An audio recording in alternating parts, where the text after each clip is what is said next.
Important update about YouTube playlists. Hey everyone. We've received many messages asking why our YouTube playlists aren't showing up. Do we create YouTube playlists? Yes, we absolutely do. So why can't you see them? Honestly, we're not sure. We've been in contact with YouTube support for several months now, but we still haven't received a clear answer or solution. After much discussion, our team has decided to take matters into our own hands. We believe the issue might be related to the number of playlists we've created on a single channel, possibly too many. Our solution? We're launching 2 additional YouTube channels, giving us a total of 3. This way, we can organize our audiobooks better and avoid the playlist visibility issue in the future. This change only affects our YouTube audience. If you're a patron supporter, you can still access all our audiobooks by visiting the collection menu on Patreon. Thanks so much for your time and continued support. Happy listening. To him, Rinji seemed practically perfect. If he didn't pull off those bizarre stunts at school all the time, he'd be even more so. Regardless, Shirogane always felt a warm, familial sense of comfort around Rinji. It was odd, really. They weren't related at all, not even from the same country. Yet the whole Shirogane family had a strong fondness for Rinji. Maybe it was just a family thing. They all had similar tastes. Night had fallen, and all the lights in the house were off. Rinji was lying on his bed, scrolling through his phone. Fujui, who somehow got his line from Karura, was messaging him again in the middle of the night. The content, as always, was teasing. She'd been doing that for a long time. Rinji casually replied with a poop emoji, turned off his phone, and lay back. Summer break was nearly over.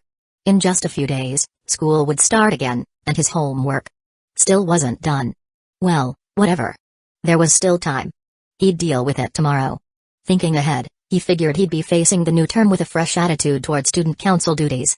Now that he had a girlfriend, he didn't feel the need to glare at every couple on campus anymore. He could just be chill about it. Just as he was closing his eyes, the door to the room opened. After a bit of rustling, Rinji suddenly felt a weight on top of him. Rinji, did I wake you? Why are you still up this late? Rinji reached for the phone beside his pillow and turned on the light. He saw Shirogane with her long silver hair splayed out over him, straddling his waist, her cheeks slightly flushed. What's up? Well, do you have a moment? Yeah, sure. Do you need help with something? No, nothing like that. It's just. Clowered her head, hesitated for a moment, then looked up at Rinji. I can't sleep. Could you talk with me for a bit? Now. Rinji turned toward the door. From here, he could still hear Shirogane's steady breathing. The brother was fast asleep, but the sister had come over. Yes, now. Chapter 211, shocking words. So they went out to the hallway to avoid waking Shirogane Miyuki. Luckily it was still summer, so they didn't need to worry about catching cold. The night breeze brushing their faces was far more refreshing than the airless room. If something's on your mind, just ask. Rinji smiled. Staying up late isn't good for your health, you know. Better to sleep early. Rinji seemed hesitant. She didn't know how to bring it up. Now that you have a girlfriend, are you going to abandon me? Rinji was utterly confused. That sounded like he'd done something horrible to her. Realizing her wording was off, quickly corrected herself. No, I mean, will you still care about me the way you used to? Of course. Rinji smiled. Hearing that made K feel relieved. Rinji reached over to pat her head. I'll always care about you. You're my little sister. Now and always. I wish that wasn't true in the future. Huh? And nothing. Looked down quietly. She didn't have any weird or selfish plans in mind. Like her brother Shirogane, she wasn't the kind of person who would hurt others for her own benefit. Rinji had always been kind to her and treated the family well. She cherished that warmth. Maybe that's why, when she found out Rinji didn't have a girlfriend, she thought, how nice it would be if that warmth could stay by my side forever. But within one summer, Rinji had already gotten a girlfriend. If that wasn't disheartening enough, the worst part was learning that he'd basically accept anyone who confessed to him. Fast hands win. Slow hands lose. She missed her chance because of her own hesitation. And her brother Shirogane? He knew what Rinji was like. If he had just told her earlier, maybe she would have had a chance. Even if she had the chance now to break Rinji and Karura up, she wouldn't. That would be selfish and unforgivable. But there was no way she could truly bless their relationship either. Rinji, you said before that if someone confessed to you, you'd say yes, right? Yeah. Then. If I had confessed back then, would it have worked? No. Had never expected that answer. Looking at her shocked face, Rinji explained, it's simple. I would never get into a romantic relationship with a middle schooler. That'd be disgusting. Back when he confessed to Hayasaka in middle school, he was even younger than her. But now he was a high schooler. And besides, you're my little sister. Finding out she never even had a chance to begin with, not just missed it, meant she couldn't really blame her brother for withholding info. But still, it was frustrating. And honestly, even if we did get together, I bet one day you'd walk away. Some things are better left never started. That's not true. Raised her voice in protest. Why would I ever leave? I've killed people. What? Before could react, Rinji continued. Lots of people. And I haven't stopped. You're lying, right? Gave a nervous laugh. Killing people. That can't be true. You're too kind for that. What you see is just the surface. Just because I never showed you the cruel part of me doesn't mean it doesn't exist. No way. Rinji, you. I told the president the same thing a long time ago. More than once. Not sure if he really took it in. Rinji leaned against the railing and looked up at the black night sky and the bright full moon. Over 6 months ago, I was still in the Middle East. Constant conflict. I pulled the trigger almost every day. So many died by my hand, I stopped counting. He lowered his head and looked at K, who sat speechless with wide eyes. She had never imagined that the Rinji who always smiled kindly and treated them warmly had actually taken lives. Maybe she still didn't believe him. Or maybe she just didn't want to believe it. Whether you believe me or not, I wanted to tell you the truth. Because that's trust. Rinji said. If I lied now and you found out later, it'd be even harder to accept. There are times I really want to go back to the battlefield. Out there, there's no fake kindness or hidden motives. Orders and comrades. You can trust them. It's dangerous, but simple. That's why I stayed there for 4 years. 4 years? You? Yeah. I went there when I was 12. Sounds crazy, right? A kid in a war zone. But honestly, the only thing that could really hurt me back then was this so-called peaceful society. That's enough talk for now. Rinji walked past with a smile and opened the door. You probably hate me now that you know what I'm really like. I bet you don't even want me to be your big brother anymore, but all of this. Rinji, is it because you trust me that you're telling me all this? Spoke with her head lowered, back-facing Rinji so he couldn't see her expression. Yeah. I trust the president, and I trust you too. Then I'll be honest with you too. Suddenly turned around, walked up to Rinji, and slapped both her palms against his cheeks. I don't hate you, Rinji. I want to know you better. And I like you. If you didn't already have a girlfriend, I'd be the one confessing to you. This time, it was Rinji who was shocked. And I'm not giving up either. I'll be in high school in less than 2 years anyway. After saying all that, dashed back into her room and slammed the door shut, leaving Rinji standing alone at the door, stunned by the whirlwind. Chapter 212, Problem Friend. So you snuck back home early in the morning. Phew. After K's confession last night, Rinji's brain had been fried. He felt like if he stayed any longer at the Shirogane household, his head might short-circuit and melt. So he ran away before Shirogane even left for work. The invincible Rinji had fled. That morning, he sat at home smoking, visibly troubled. Fujui, sitting across from him with great interest, found the whole thing amusing. She'd already heard the whole story from him. Isn't it great though? A middle school girl confessed to you. Great my ass. First of all, I already have a girlfriend. Even if I didn't, how could I possibly accept a confession from a middle schooler? You think I'm that kind of guy? You've done way worse. Murder, arson. But this is the one thing you get all hung up on? This is insane. Ever since I got a girlfriend, women keep coming out of nowhere. Actually, you always had good luck with girls. You were just too dense to notice. Fujui chuckled. Bullshit. No way. Rinji lowered his head, clearly troubled. Normally he would have just rejected her outright. He already had Karura. There was no way he'd accept anyone else. But K's stubborn refusal to give up left him at a loss for how to handle it. If it were some random girl, Rinji would have ignored her and let her move on. But the problem was, K wasn't just any girl. She was the president's little sister and technically his own little sister too. He couldn't just brush her off. So, you got any plans? Usually in times like this, I'd try to recall something my old man once said. Rinji said as he slipped into deep thought. Well? Thought of anything? Fujui asked. PFT, turns out he never taught me anything useful for this kind of situation. Figures. That guy had zero charm with women. It's a miracle he even got married. There's no way he'd know how to handle something like this. Rinji scoffed. That useless old man. All he ever taught me was crap. Hey. You can't blame your dad for this. I blame everything on him. Rinji turned to Fujui. Got any ideas? Me?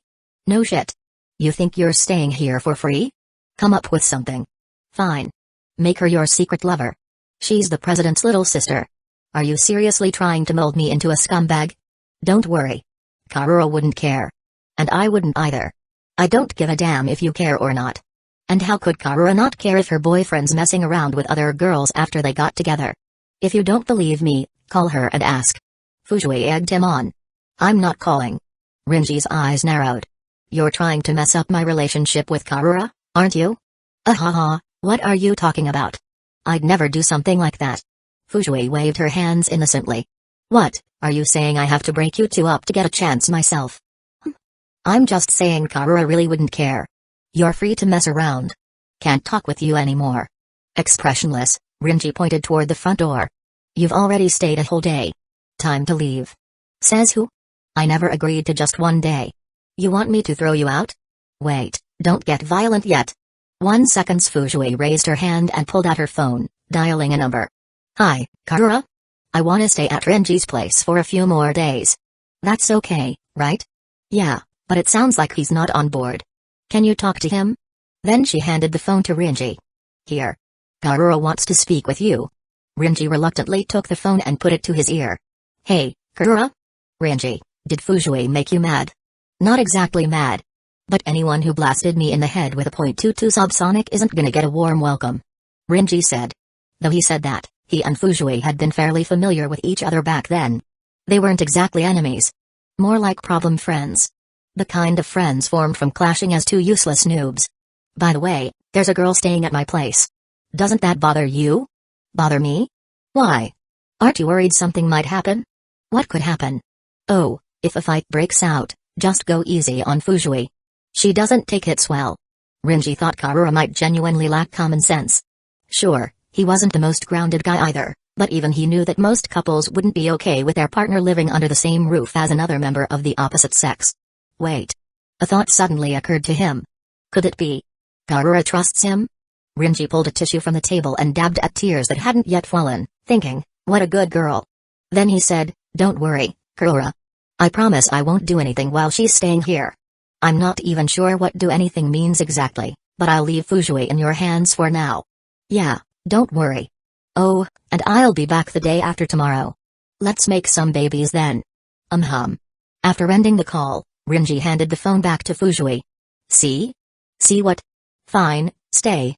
But once Karura gets back, you're gone. Rinji headed into the kitchen. He hadn't eaten breakfast after sneaking out of the Shirogane house, so he figured he'd have to cook something himself. Fujui followed him in.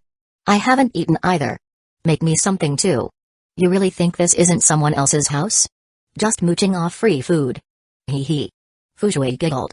By the way, why didn't you ask Karura on the phone if it's okay to take on a few mistresses? Kidding, kidding. Put the knife down. That's dangerous.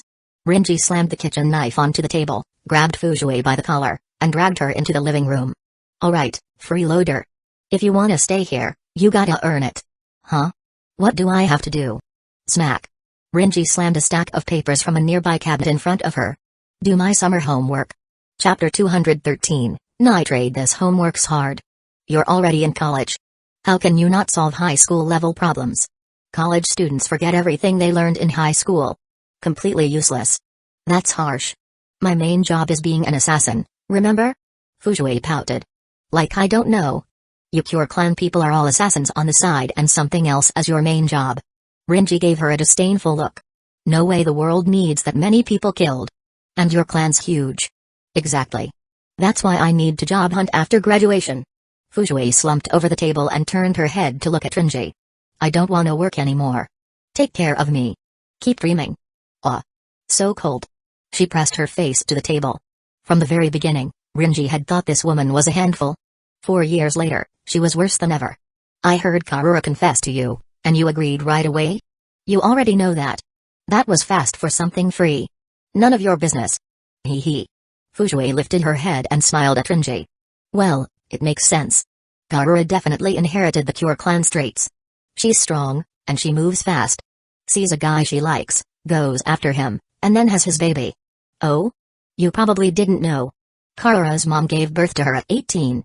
Word is, She found a nearly 30-year-old husband when she was 16. Impressive. But I'm not that amazing. Fujue sighed with a smile. I'm not a once-in-a-century genius like my big brother, and my skills aren't that great either. You're doing just fine. Rinji said calmly from the side. Even if you were weak back then, there weren't many people who could beat me. Aside from my old man, you were the second person who ever did. A win is a win, no need for excuses. Beating me means you're strong. Fujue rested her cheek on her hand and smiled at Rinji. You're still the same as back then, Rinji. Rinji-kun, you're free tomorrow, right? Secretary Fujiwara, I'm someone who hasn't even finished a single piece of summer homework and is currently buried at my desk trying to catch up. Rinji said this while lying in bed in his pajamas. Of course, he wasn't actually doing any homework. Fujue was doing it for him. Not only writing it, but even matching his handwriting. Are you lying in bed while talking to me, Rinji-kun? Did you install surveillance in my house? No way. Fujiwara-chika laughed. I can just hear the laziness in your voice. You're too sharp. So, can you come to school tomorrow?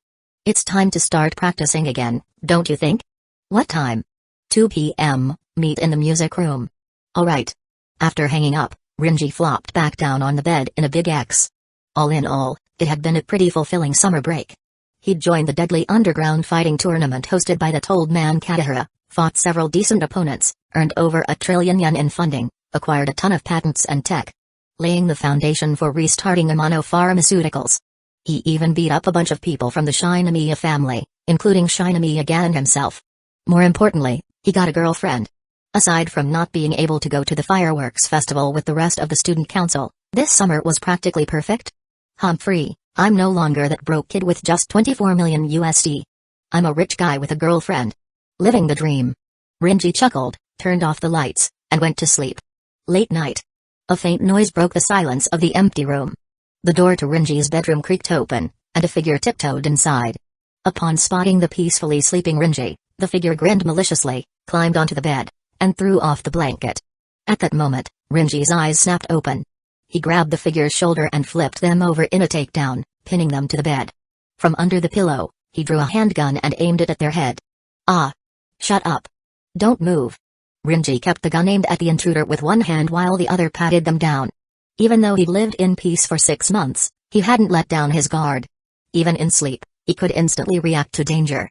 As usual, he needed to disarm his attacker. But he didn't find any weapons. Only smooth, firm, and elastic skin. You've been feeling me up for a while now, Rinji. You really are pervy. Hearing the familiar voice, Rinji turned on the lamp beside the bed without any expression. The room lit up, revealing Fujue lying beneath him, dressed in very revealing black lingerie. Her curvy figure and sexy outfit were undeniably alluring. What are you doing in my room? Night raid. You're just admitting it like that? Of course. Rinji pulled the gun away from her head. Fujue sat cross-legged on his bed and smiled. I told you this morning, right? Women of the Cure clan move fast. Is this what you meant by moving fast? Rinji's eyebrow twitched. I'm a killer. I'll do whatever it takes to reach my goal. Get back to your room. TCH. So this night raid failed?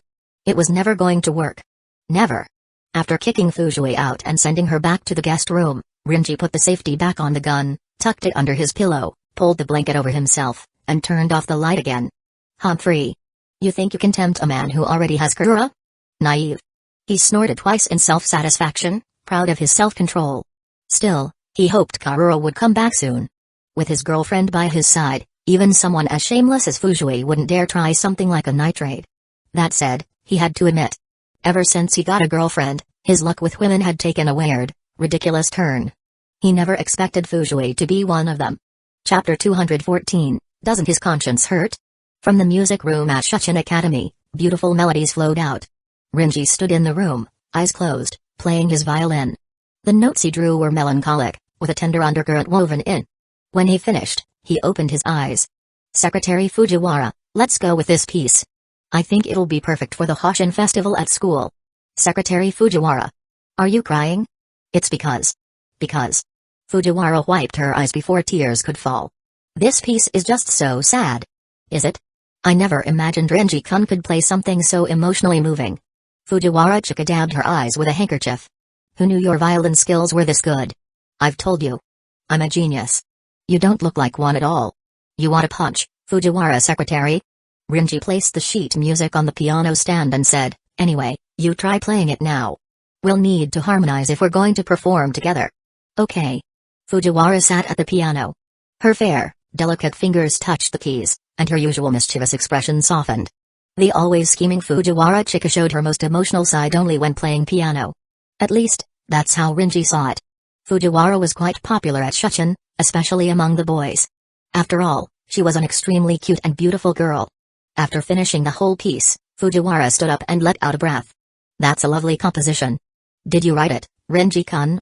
So amazing." "No way. I can't compose," Rinji replied. "This piece was written by my dad." "Huh? He wrote it for my mom. I just stole it.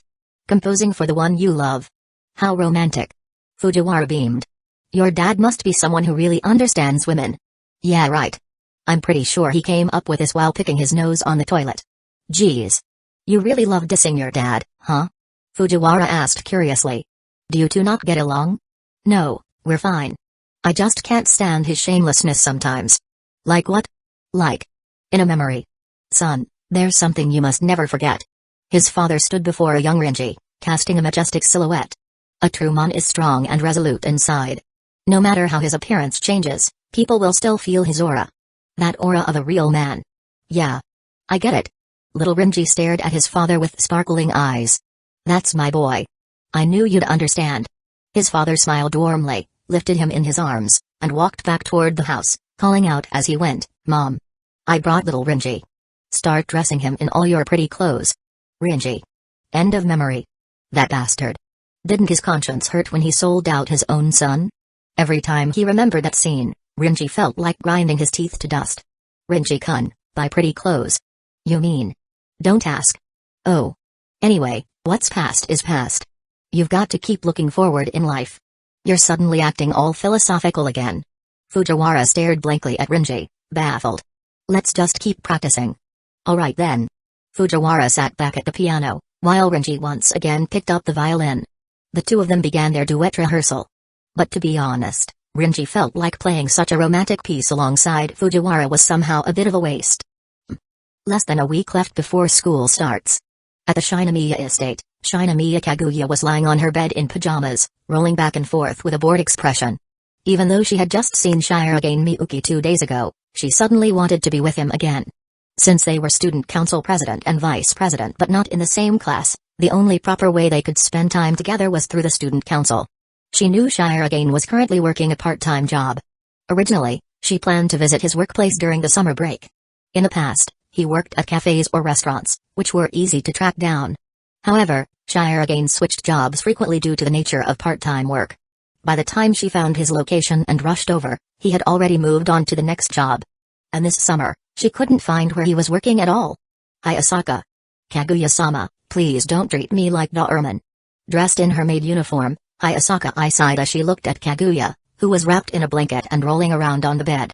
"If you really care that much, you could just ask the president directly." "Absolutely not." Kaguya shot up from the bed as soon as she heard that. Her hands trembled and her face turned bright red. "Asking the president where he's working?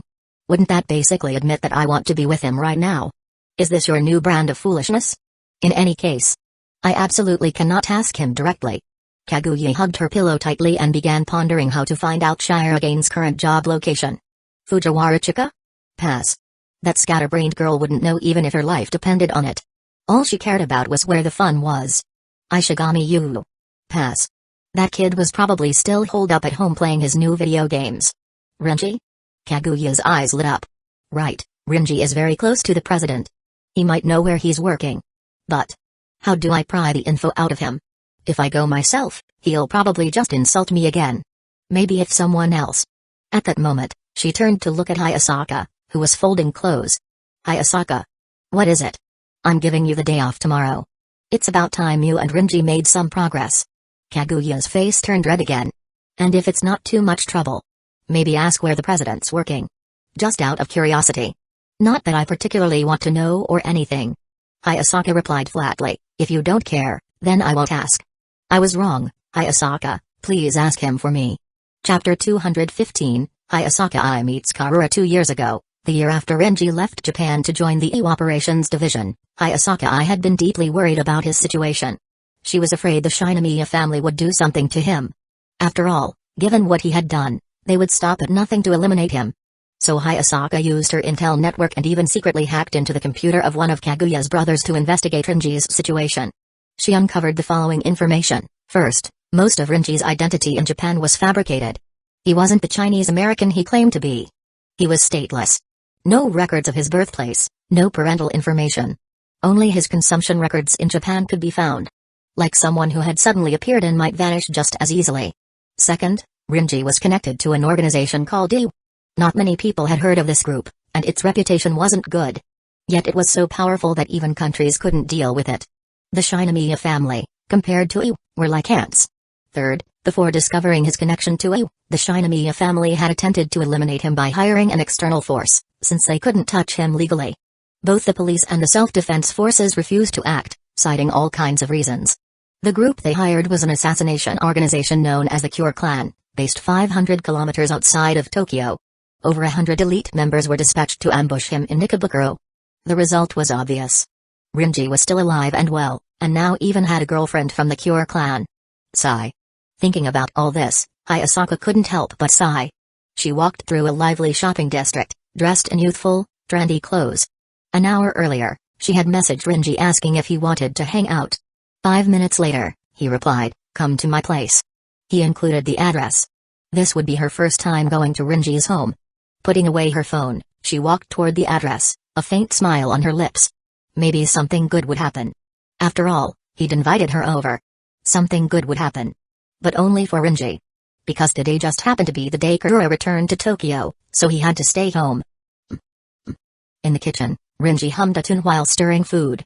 The dining table in the living room was already filled with beautifully presented dishes, and Fujui was practically drooling. "Rinji, can I sneak a bite?" "No."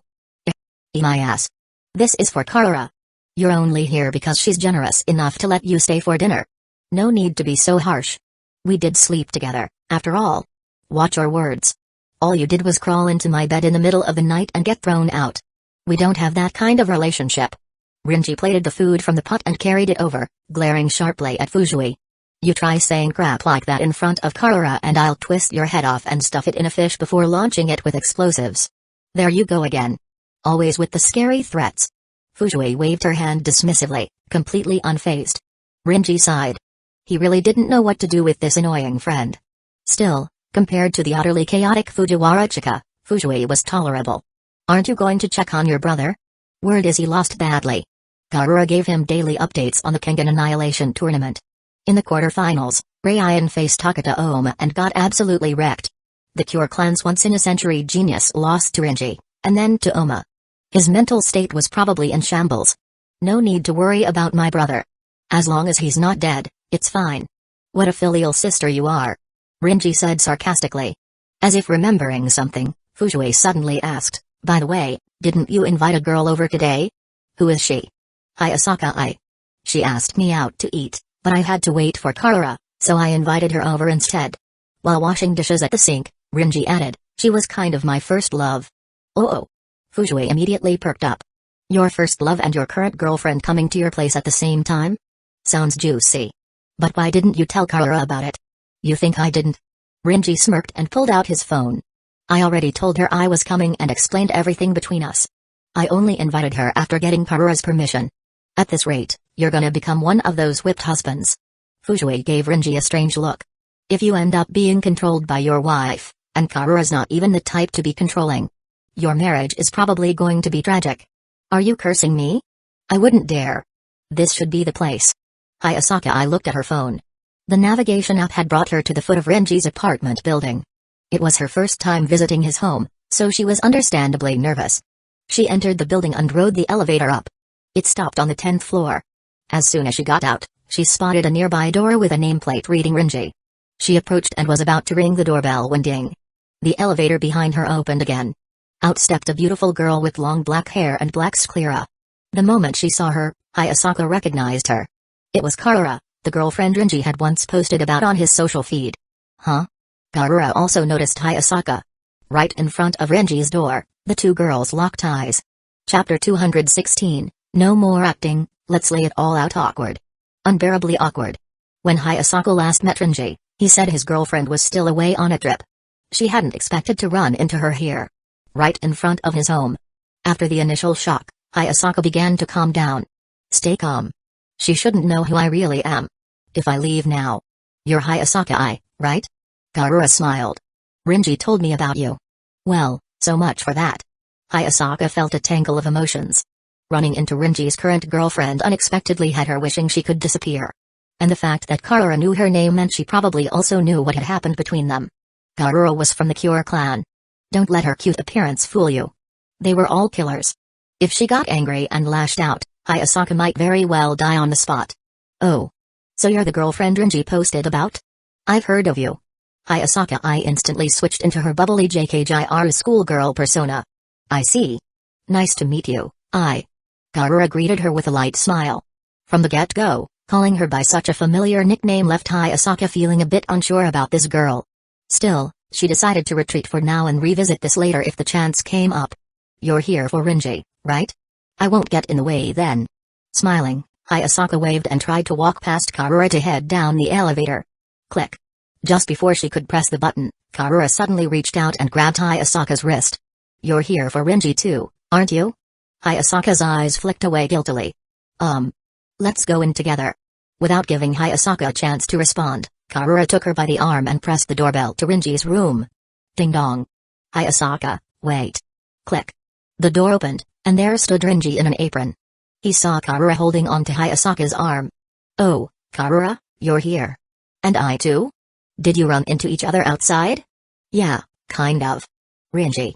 Before Hayasaka could finish her sentence, Karura let go of her and dove into Rinji's arms, hugging him tightly. Hayasaka looked at the two embracing, and her emotions grew complicated. If only she had been a little braver back then. Trusted Rinji just a little more. Would things have turned out differently? At the very least, the one in his arms might have been her. After a short embrace, Karura hopped back and grabbed Hayasaka's hand, pulling her into the room. Come on in. Sure. Hayasaka knew this girl was Rinji's current girlfriend, and she shouldn't have anything against her. But Karura's cheerful demeanor made it impossible to dislike her. It was hard to imagine that this kind of girl came from an organization that trained assassins.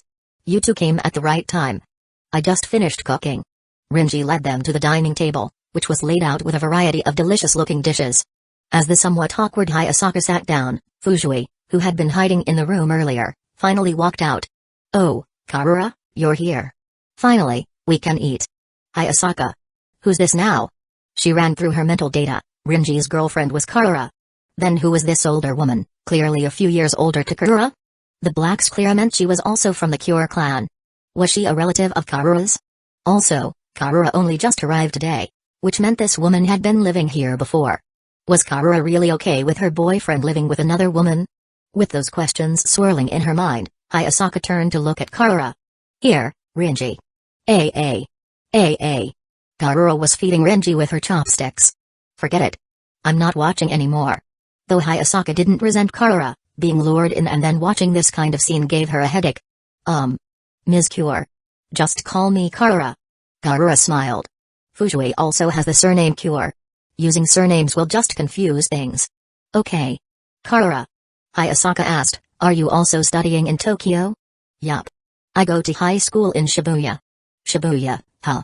Shibuya was right next to Minato Ward, where Shuchin Academy was. Not exactly walking distance, but closer than Setagaya, where Miyuki Shirogane lived. That meant Karura and Rinji could only meet on holidays or weekends. Realistically, Hayasaka didn't have much of a chance to use that separation to her advantage.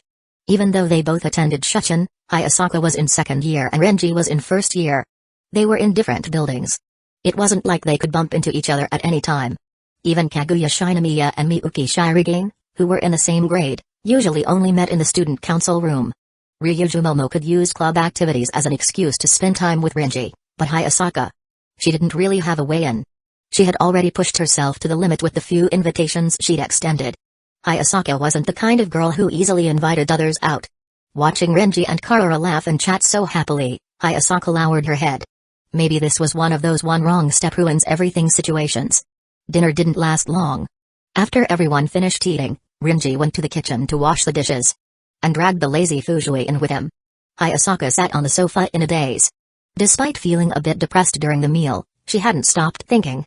I used to think Renji's girlfriend was just a scammer, but now, Karura doesn't seem like someone who'd lie to him. She could tell clearly. Being someone skilled at wearing masks herself. Is it really possible to win Renji back? She didn't want to use dirty tricks. At least not on Renji. While she was thinking, Karura suddenly came over and sat beside her. You've been on guard against me since earlier, haven't you? Hayasaka was startled by the sudden comment and instinctively put on her act. What are you talking about? You're so cute, Karura. Why would I be on guard against you? Because of my work, I'm very sensitive to people's negative emotions. You like Renji too, don't you? Realizing she couldn't pretend anymore, Hayasaka dropped the act and gave Karura a sharp look. Yes. I like Renji. Well, that's strange. Karura tilted her head in confusion. I like Renji, you like Renji.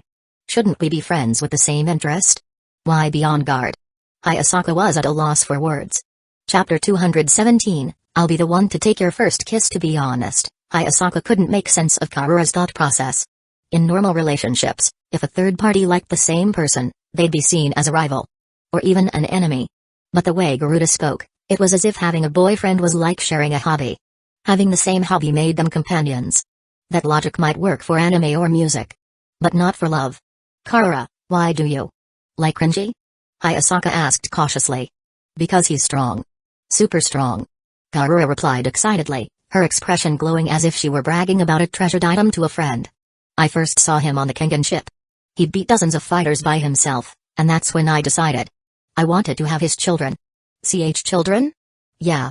My family always said to marry someone strong and give birth to powerful offspring. Karura smiled. And Renji just happens to be the strongest. Hayasaka's hands, resting on her skirt, slowly clenched. Her jaw tightened. So you see Renji as what? Just a tool to make babies? Of course not. Karura smiled. I really love Renji. After all, when choosing a partner, I want someone I genuinely like. Even if strength is the first priority. I see. Hayasaka slowly relaxed her fists. Karura's sense of love seemed very different from a normal person's. Hayasaka decided to probe a bit more. There are a lot of girls who like Renji. So, by your logic, are they all your friends too? Of course. Karura replied. Anyone who appreciates Renji, I don't dislike. She didn't seem to have a strong sense of possessiveness. Or any normal concept of relationships at all. Hayasaka could see that clearly. Then, just hypothetically, Hayasaka's cheeks reddened, and she asked quietly, what if Renji had already been kissed by another girl? A kiss? Like, mouth to mouth? Yes. That won't do. Karura suddenly stood up. Just as Hayasaka thought, she finally has a normal take on relationships, Karura suddenly turned toward the kitchen. I haven't kissed Renji yet. I'll go now. Wait. Hayasaka lunged forward and grabbed Karura's wrist, pulling her back. What's wrong, Now's not the right time. Why not? Because you and Renji haven't been dating that long. Things are moving a bit fast. Hayasaka adjusted her expression and smiled. I'm just thinking about your relationship in the long run. This was a lie. She simply didn't want to take any more emotional hits from watching Karura and Renji together. If she had to witness them kiss right in front of her, the rationality she'd barely been holding on to might completely collapse. The only reason she could still remain composed was that, despite how close the two were, they hadn't actually done anything intimate yet. And according to a certain Japanese media survey, out of 1,000 people aged 20 to 50, only 1% ended up marrying their first love. Excluding the bizarre answers like 2D characters or people met online. When asked what's your current relationship with your first love, 84% answered just occasional memories, no contact. 9.1% said never contacted them directly, but sometimes hear about them. Only 0.2% said they're currently my partner. And 1% said they're my spouse. Even if it was self-comfort, the data was right in front of her. Strictly speaking, she and Renji had never officially dated. Renji and Karura were his first love, and that was one of the key reasons she could stay calm. After all, the future was still uncertain. You really can't let me go right now. Karura looked troubled. But I was planning on handling the baby making with Renji during this trip back. Terrifying execution power. Hayasaka was dumbfounded. What worried her now was that Garuda and Renji might actually be part of that successful 1%, since both of them were pretty far from being normal. So, did you confess to Renji first, Karura? Hayasaka tried to steer the conversation elsewhere. Yup. Karura smiled. I told him I wanted to have his children, and then he asked if I wanted to go get a marriage certificate. Hayasaka lowered her head in silence. In every possible way, she was completely different from this girl named Karura. Whether it was her boldness or her initiative, Karura acted decisively even if it came off as shameless. Whereas Hayasaka, who acted reserved, was in fact hesitant. While she was still debating how to confess her feelings, Karura had already chosen to express hers in the fastest and clearest way possible. While she was worrying about emotional distance or complications, Karura had thrown those worries away and gone straight to the point. While I was thinking, you were already acting. Huh? What's wrong? Nothing. Just that. Maybe I should learn from you.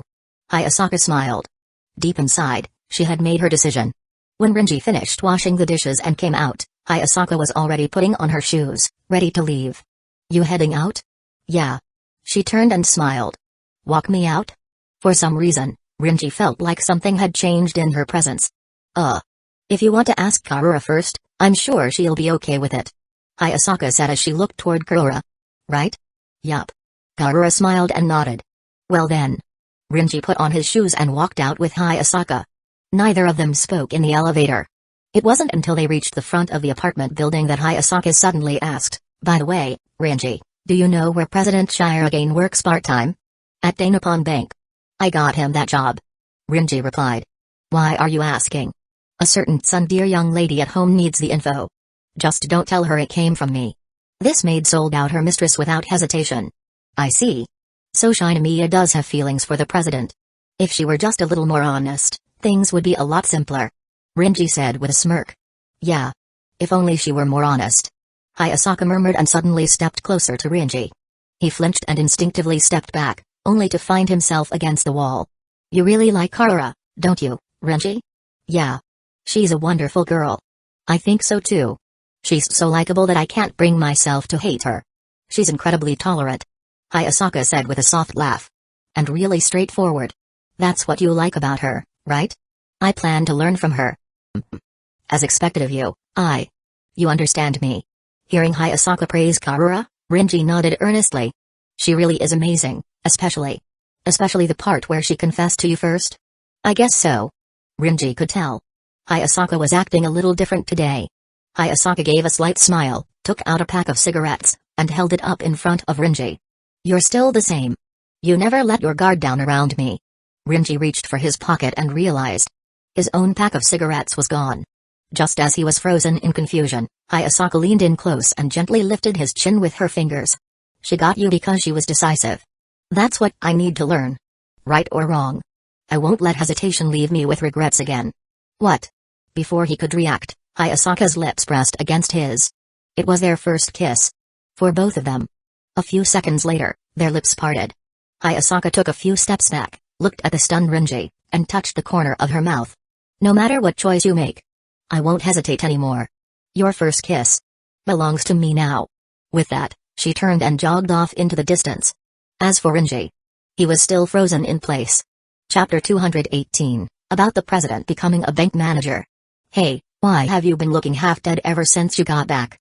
After Hayasaka left, Rinji returned to his apartment, but his whole demeanor remained listless and spiritless. Having been suddenly kissed by Hayasaka, Rinji's mind was running at full speed, trying to process a whirlwind of emotions. Shock, confusion, nervousness, and guilt toward Karura. These feelings surged in at once, pushing Rinji's brain to the brink of collapse, and then it just froze. Hearing the sound of water from the bathroom, Rinji knew Karura was in the shower. He glanced expressionlessly at Fujui and let out a sigh. I'm just lamenting how unpredictable life is. What happened? Just now, someone kissed me. That's it? What do you mean, that's it? Do any of you Pure Clan people even have normal ethics? Rinji shouted, holding his head. I already have Karura, and I got kissed by another woman. You, who spend your days killing, setting fires, and blowing stuff up, really have the nerve to ask others about morals. Fujui replied nonchalantly in front of Rinji. Anyway, the one who kissed you was that girl just now, right? Hayasaka I or something. With your reflexes, couldn't you stop it? Bad habit from a few years ago. I can't seem to be on guard against Rinji said, covering his face. He also found it strange. Back then, he didn't have even a shred of popularity with girls. Now, after just one trip, all these situations had popped up. First Shirogane, then Fujui, and now Things were developing too fast. He was starting to doubt himself. I'm done for. Being kissed means I'm. Means what? Impure. Rinji lowered his head. Fujui. I always thought something was off about you. When it comes to emotions, you think exactly like a girl. Don't you always call yourself a macho man? Then start doing what a macho man should. Like what? Like, when that girl kissed you, you should have grabbed her back, then called and booked a hotel room. The rest. You figure out. I feel like you're setting me up. While the two were talking, the sound of water from the bathroom stopped. Karura walked out wrapped in a towel, her hair still wet. She looked curiously at Rinji, who seemed deep in self-doubt, and asked, Rinji, what's wrong? Rinji just got kissed by someone and is now having a meltdown. Hey. You traitor. Karura tilted her head. A kiss. From who? That girl you saw earlier. Hayasaka Fujui said with a grin. Oh. Just hearing the name, Karura instantly knew who it was. Karura. About that, Looks like I can't fall behind either. Just as Rinji was about to apologize, Karura suddenly smiled and stepped forward. She cupped Rinji's cheeks with both hands, and the towel around her body fell to the floor. In Rinji's wide-eyed stare, Karura pressed her lips firmly against his. A long moment passed. Their lips finally parted. Now it's fair. Karura said with a smile. Rinji. Hayasaka, why do you seem so unusually cheerful today after coming back? I'm very happy. Shinomiya Kaguya looked at her a little puzzled. Ever since Hayasaka returned, she'd been smiling non-stop. Normally, this maid was always expressionless and cold at home, but today she was smiling the entire time. A rare sight. Actually, that smile was something Hayasaka was forcing herself to maintain. When she got back to the Shinomiya residence, she first returned to her room, buried her face into her pillow and let out some unintelligible noises while kicking her legs back and forth. After her emotions settled, she finally changed into her maid outfit and resumed working. Did something good happen? I kissed Rinji. Kissed? Kaguya's eyes widened. As in, mouth to mouth, exchanging saliva and all that? It wasn't that intense, but yes, it was mouth to mouth. Kaguya could hardly believe her ears. When did the always elegant Hayasaka start doing something that bold? Who made the first move? Of course I did. Wait. You actually used the things I teased you about before? Yup. Kaguya had nothing to say. But regardless, if Hayasaka had made progress, she should be happy for her. Though on second thought, Hayasaka was making progress. And she herself had none. Thinking about her relationship with Miyuki Shirogane. Not only had they never kissed, they hadn't even held hands. And it's already been over half a year since they met. Sure, the summer fireworks festival counted as a step forward, but after that. Have I seriously done nothing since then? Kaguya collapsed onto her bed in self-denial. Right, Kaguya-sama. About President Shirogane's part-time job, I've already asked Rinji about it. Well done. Kaguya immediately lifted her head, asking eagerly, where is the president working now? Oh? Isn't Kaguya-sama supposed to just admire him from afar? Why are you so desperate to know where he works? Hayasaka, stop messing with me and just tell me where. Sure. Hayasaka was in a great mood today. After teasing her nominal master a bit, she said, according to Rinji, President Shirogane is currently working at Dainapon Bank. Dainapon Bank? Kaguya's excited expression suddenly turned serious. I've heard of that place. It's a very well-known bank in Japan, and it doesn't exactly have the best relationship with the Shinomiya family. Back when some of our industries were struggling, they swooped in and took over parts of it. And the president's working there? Yes. Forget the family history. The important thing is meeting the president. But how? Open a savings account? Apply for a loan?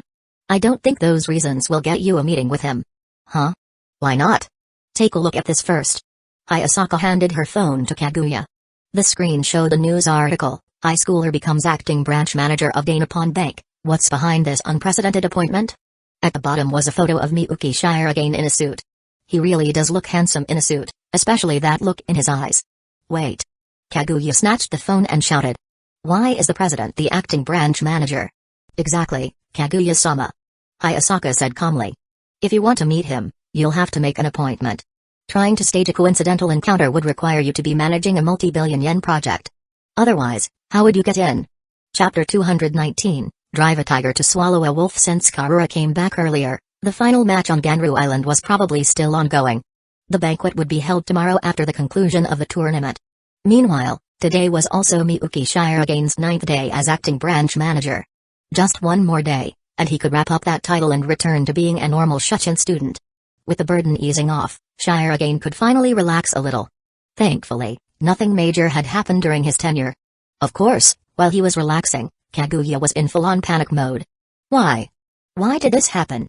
The president's become the manager of Dainapon Bank. Holding Hayasaka's phone, Kaguya felt dizzy. She had always kept tabs on Shiragane's circumstances. It could be summed up in 2 words: impoverished background. He paid his tuition with subsidies, commuted from Setagaya to Minato Ward by bicycle almost every day, only switching to the train in heavy rain. Weekends and holidays were for part-time jobs to support his family. There was no exaggeration in saying that Shiragane was someone struggling at the bottom of society. And yet, now he had suddenly become the manager of a major bank during summer break.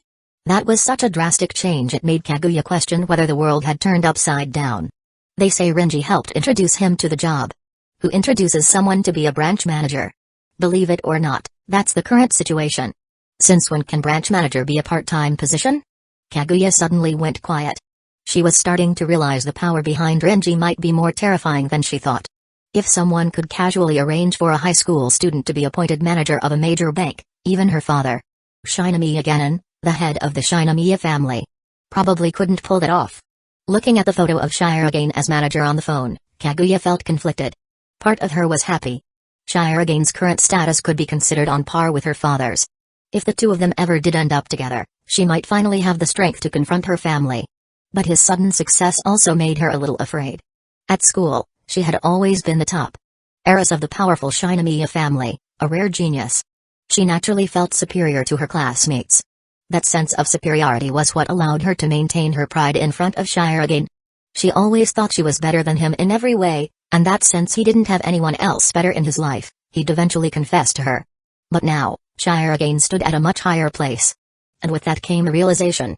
His standards would inevitably rise too. If he was now more outstanding than Kaguya, then why would he choose her as a partner? Why not someone with a better background, or someone cuter? And that was Kaguya's biggest fear now. So? Hayasaka asked. What's Kaguya-sama planning to do to meet the president? I still think calling him directly is the best option. Absolutely not. Kaguya made a less-than expression. Kaguya's imagination. Whoa, Shinomiya. You actually called me out during work? Missing me that much?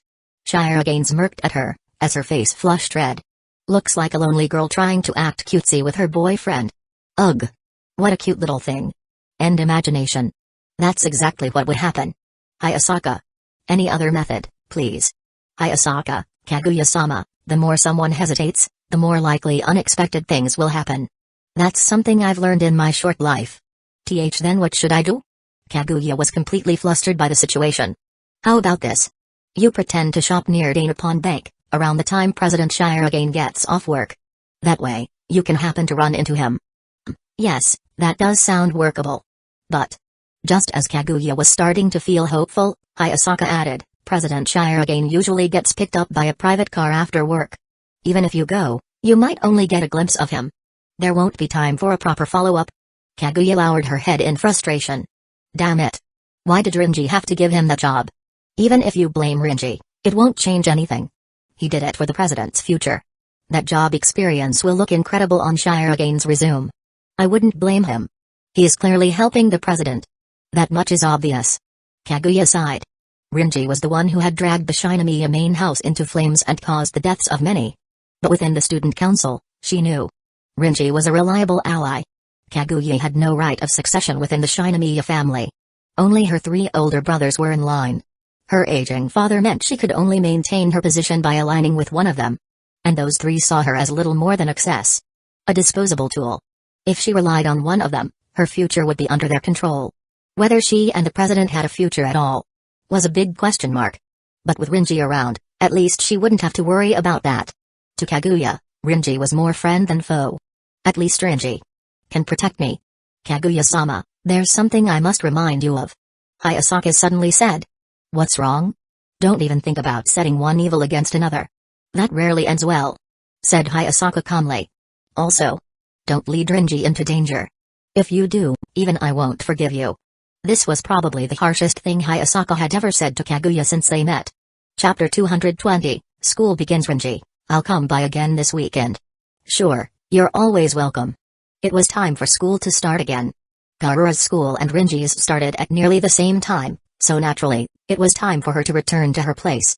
Garura had stayed over at Renji's place for a few days. During that time, nothing happened between them. For some reason, Renji insisted on holding the line. He believed anything more intimate should wait until they were officially married.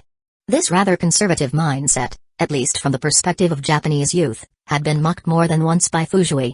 After seeing Garura off, Renji returned to his room and started packing his school bag. It was morning, and the second semester was officially beginning. I'm heading out. Okay, be careful on your way. Renji turned his head expressionlessly and saw Fujui yawning on the couch. He walked over and grabbed Fujui by the head, his expression turning fierce. You get going too. Eh? I've got nothing to do this morning. I'm telling you to go back to the Cure Clan's territory, you freeloader. But I wanted to stay a few more days. Forget it. Garura's gone. I've got no reason to let you keep squatting here. TCH. So two-faced. Garura leaves and suddenly you're kicking out an innocent girl? Is your university not reopening? College always starts later than high school, right? Just let me stay 2 more days. Just 2 days? Just 2. Fine. It wasn't a long time anyway, so Renji gave in. I knew you were the best, Renji. Don't jump on me. Say it from over there. Renji firmly pushed away Fujui's face as she pounced toward him. This summer vacation had been both long and short. Everyone had a fulfilling time. Especially Miyuki Shirogane. The former student council president had transformed over the summer into the acting president of the major Japanese bank, Dainippon Bank. Just yesterday, he officially handed over the job to Katahiro Matsuto. Katahiro was very pleased with Shirogane's performance and even asked if he could come back for a few more days. But Shirogane brushed it off with a polite "I'm busy with school, maybe next time." 10 days of working had left him utterly drained. Any more, and he probably wouldn't have made it. Katahiro's logic was simple: though Shirogane was young, he learned fast, and the bank ran smoothly in his absence. That must mean he could finally go have some fun again. Leave the bank to Shirogane? No problem. In short, Shirogane had made headlines all summer. He appeared in numerous news articles and magazines. However, the coverage didn't last long.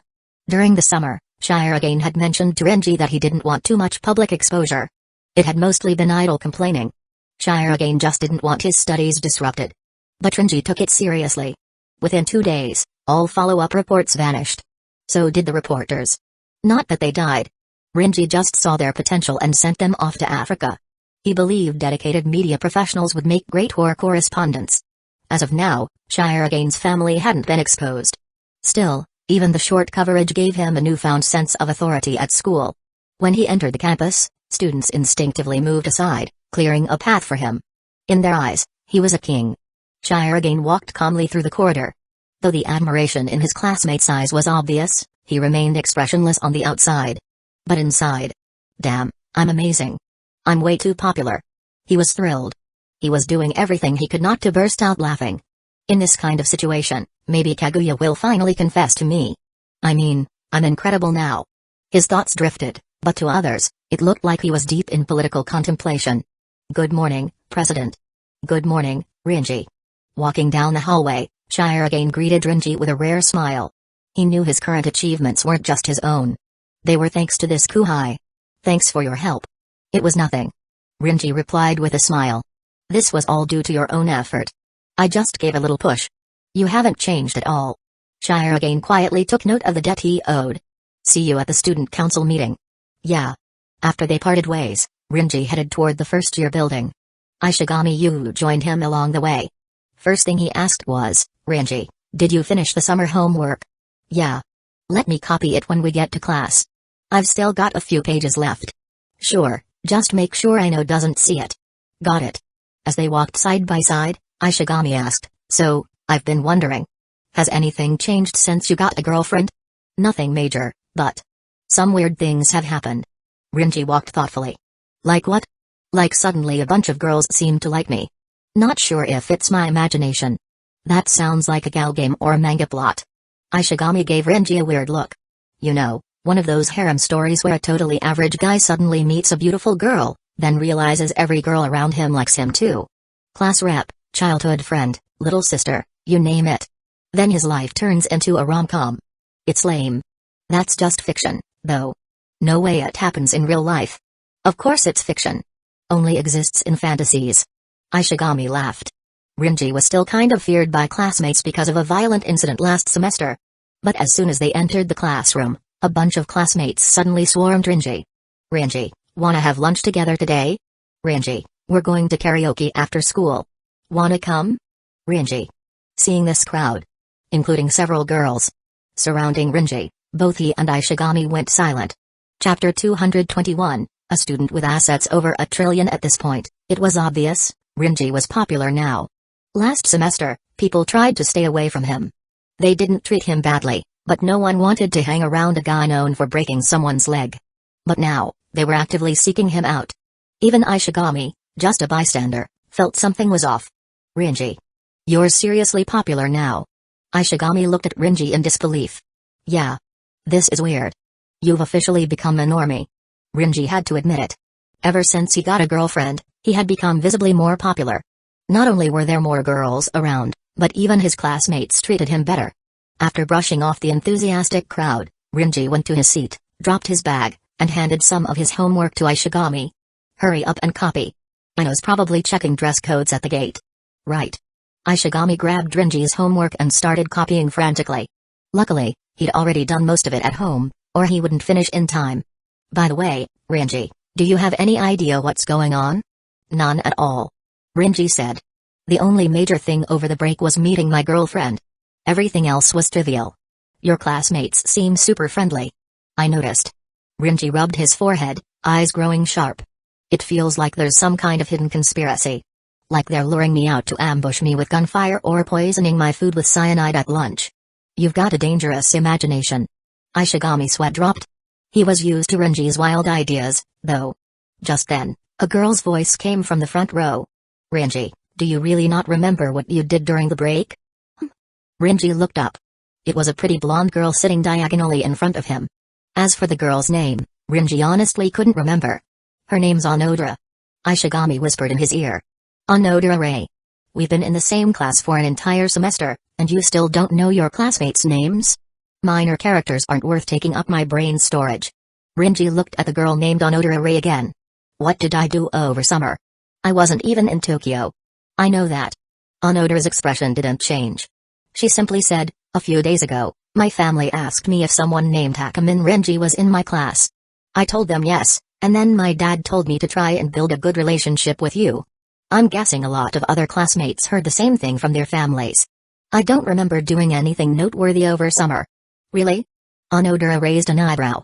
Then do you know the name Amano Pharmaceuticals? As soon as he heard that name, Rinji's gaze toward Onodera changed. How do you know about that? My family told me. They said you're the company's president. Onodera replied. They also mentioned something about you joining some competition and that your company now has assets in the trillions. Rinji recalled participating in Katahiro Matsudo's Kengan Annihilation tournament, where he siphoned off profits from the top 16 competing companies and funneled it all into the company he founded. Amano Pharmaceuticals. So technically, he was now a trillion-yen asset holder. Many of the spectators and bettors at the Kengan matches were high-ranking businesspeople and politicians. Aside from those from abroad, there were at least 100,000 prominent Japanese attendees. Among them were undoubtedly the parents of several students from Shuchen Academy. They would have witnessed Rinji's fights, the amount of money he made, and his association with Katahiro Matsudo firsthand. It was only natural for them to mention it to their kids. After all, most of Shuchen's student body came from powerful families across all sectors of Japan. Onodera, for example, was the daughter of a major jewelry company CEO. TCH. This bourgeois academy really lives up to its name. So rotten. You realize you're insulting yourself too, Mr. Trillion-yen asset. Onodera said. It wasn't an exaggeration. Among the children of elites at Shuchen, Rinji was now at the very top. Not because of his family background, but through assets he owned himself. In other words, Rinji stroked his chin, thinking. I'm now the dad of everyone in this school? I don't know how you came to that conclusion, but yeah, people trying to cozy up to you for personal gain definitely won't be few. Are you one of them too, Onodera? Yup, my family did tell me to try and get close to you. But I don't really plan to do it for their sake. It's just too tiring. Onodera smiled. At most, I'll wait for a chance to get you to treat me to a nice meal. At least you're honest. Rinji laughed too. I don't mind treating people. Right now, the school had two standout figures. The first was Shirogane Miyuki, who became acting president of Dainapon Bank during the summer break. Even though he was just a temporary fill-in, it still proved his capabilities, and everyone at school knew about it. The second was Renji. He was now a young entrepreneur with massive personal wealth and a Kengan Association member. Of course, not all students knew this, since their families didn't all move in such elite circles. Still, Onodera's mention reminded Renji of one important thing.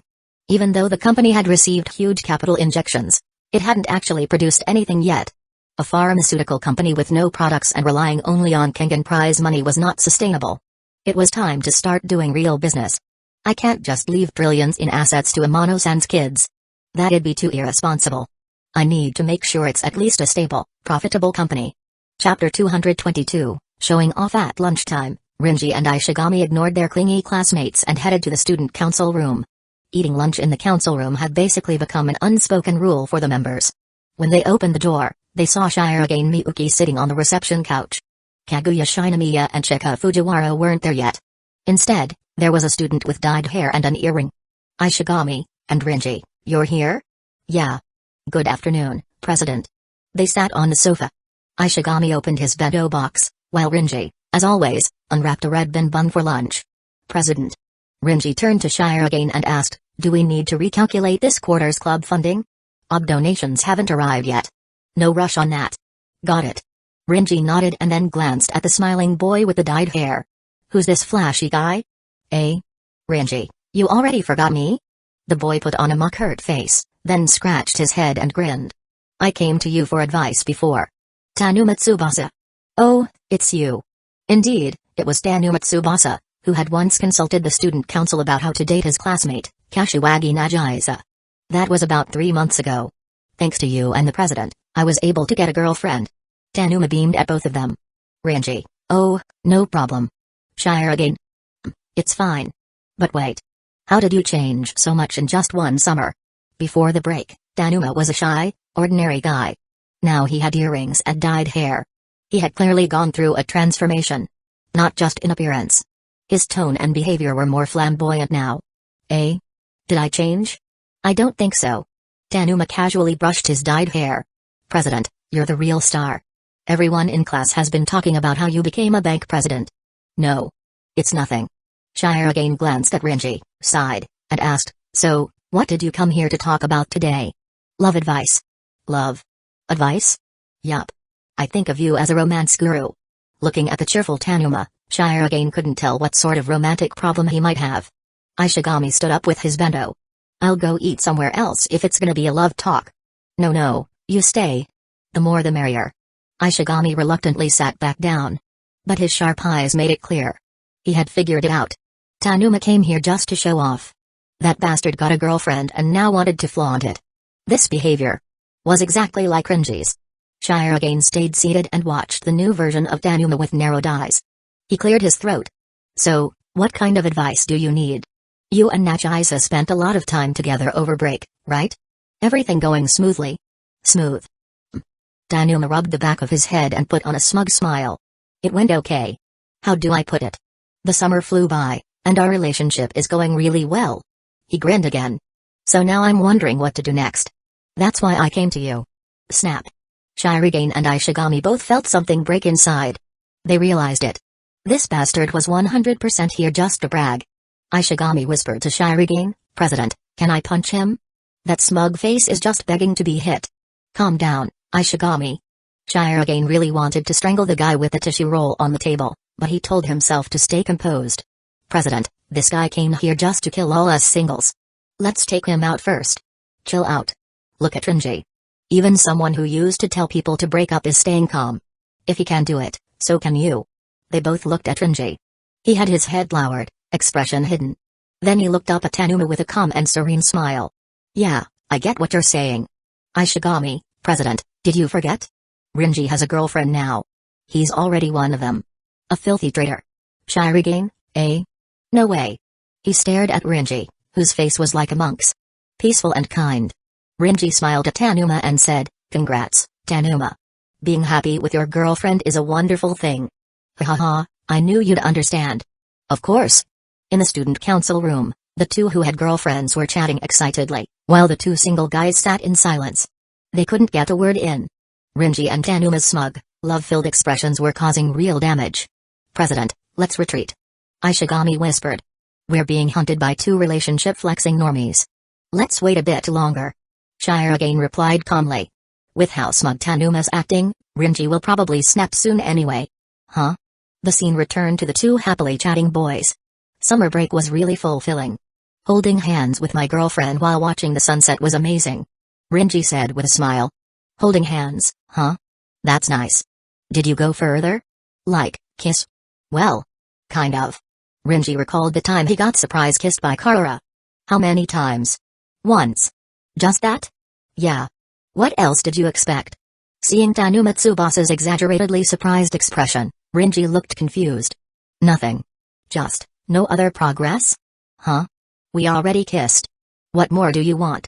"I see," Tanuma said, putting on a dramatic expression. "Well, I'm really sorry then." Rinji's smile finally faded. "Hey, you punk, what's with that face?" Still oblivious, Tanuma continued, "Well, I mean, Rinji's thinking is surprisingly cute, kind of old-fashioned like an old man. I thought you'd be way more aggressive." "My bad." Feeling mocked, Rinji said nothing. He stood from the couch under everyone's confused gazes, walked over to the window, opened it wide, then returned and grabbed Tanuma by the collar. "You like showing off, huh? I'll show you the igu." "Whoa whoa whoa. I'm gonna die." "Rinji. Calm down." Chapter 223, Someone's about to be persecuted again. "Rinji, have you cooled down a bit?" "More or less." Rinji sat back on the sofa. Tanuma, who'd nearly been tossed out the window, sat across from him gasping for air. "Let me make one thing clear. The reason I haven't taken the final step isn't because I can't. It's because I take responsibility seriously."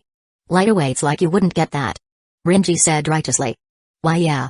I understand." "Good. Anyway, you just came here to show off your relationship, right?" Rinji nodded. "I get how it feels to want to brag when you're in love. But now that you're done, go home." "Yeah. I got carried away this time." Tanuma lowered his head. "I just thought, since Nagisa and I got so close over the summer, I wanted to share that happiness with others." "Ishigami and Shirogane, all we felt was pain, you bastard." "Yeah, I get that too. When something makes you happy, it's hard to keep it to yourself." Rinji nodded approvingly. "Ishigami and Shirogane, he's gone too." What followed was Rinji and Tanuma exchanging relationship tips. Since both of them were new to dating and still in the honeymoon phase, they mostly talked about sweet experiences. Shirogane and Ishigami, the two singles, found themselves trapped in an awkward silence. "President. What is it, Ishigami?" Having no way to insert themselves into the conversation, the two whispered to each other. "Don't you think if Rinji hadn't gotten a girlfriend this summer, and this bastard came here to brag, things would have gone differently?" "Well." Shirogane Miyuki's imagination. Tanuma, "Hey everyone, did you get a girlfriend over summer break?" Rinji, "No." Tanuma, shocked, "Why not? Don't you get lonely?" Bang. Rinji pulls a gun from his pocket and fires straight at Tanuma's head. Standing over the body, he says, "Why didn't you dodge? Aren't you afraid of dying?" End imagination. No, Rinji's not that cruel." "What am I even thinking?" Shirogane shook his head to clear the image from his mind. They glanced again at the still chatting Rinji and Tanuma and could easily infer the current status of their relationships. Rinji was in a wholesome romance and hadn't gone beyond first base. As for Tanuma, "President, that bastard already made it to home plate. As much as I hate to admit it, that's fast. It's only been one summer." They both lowered their heads. Neither of them had made any romantic progress at all during the break.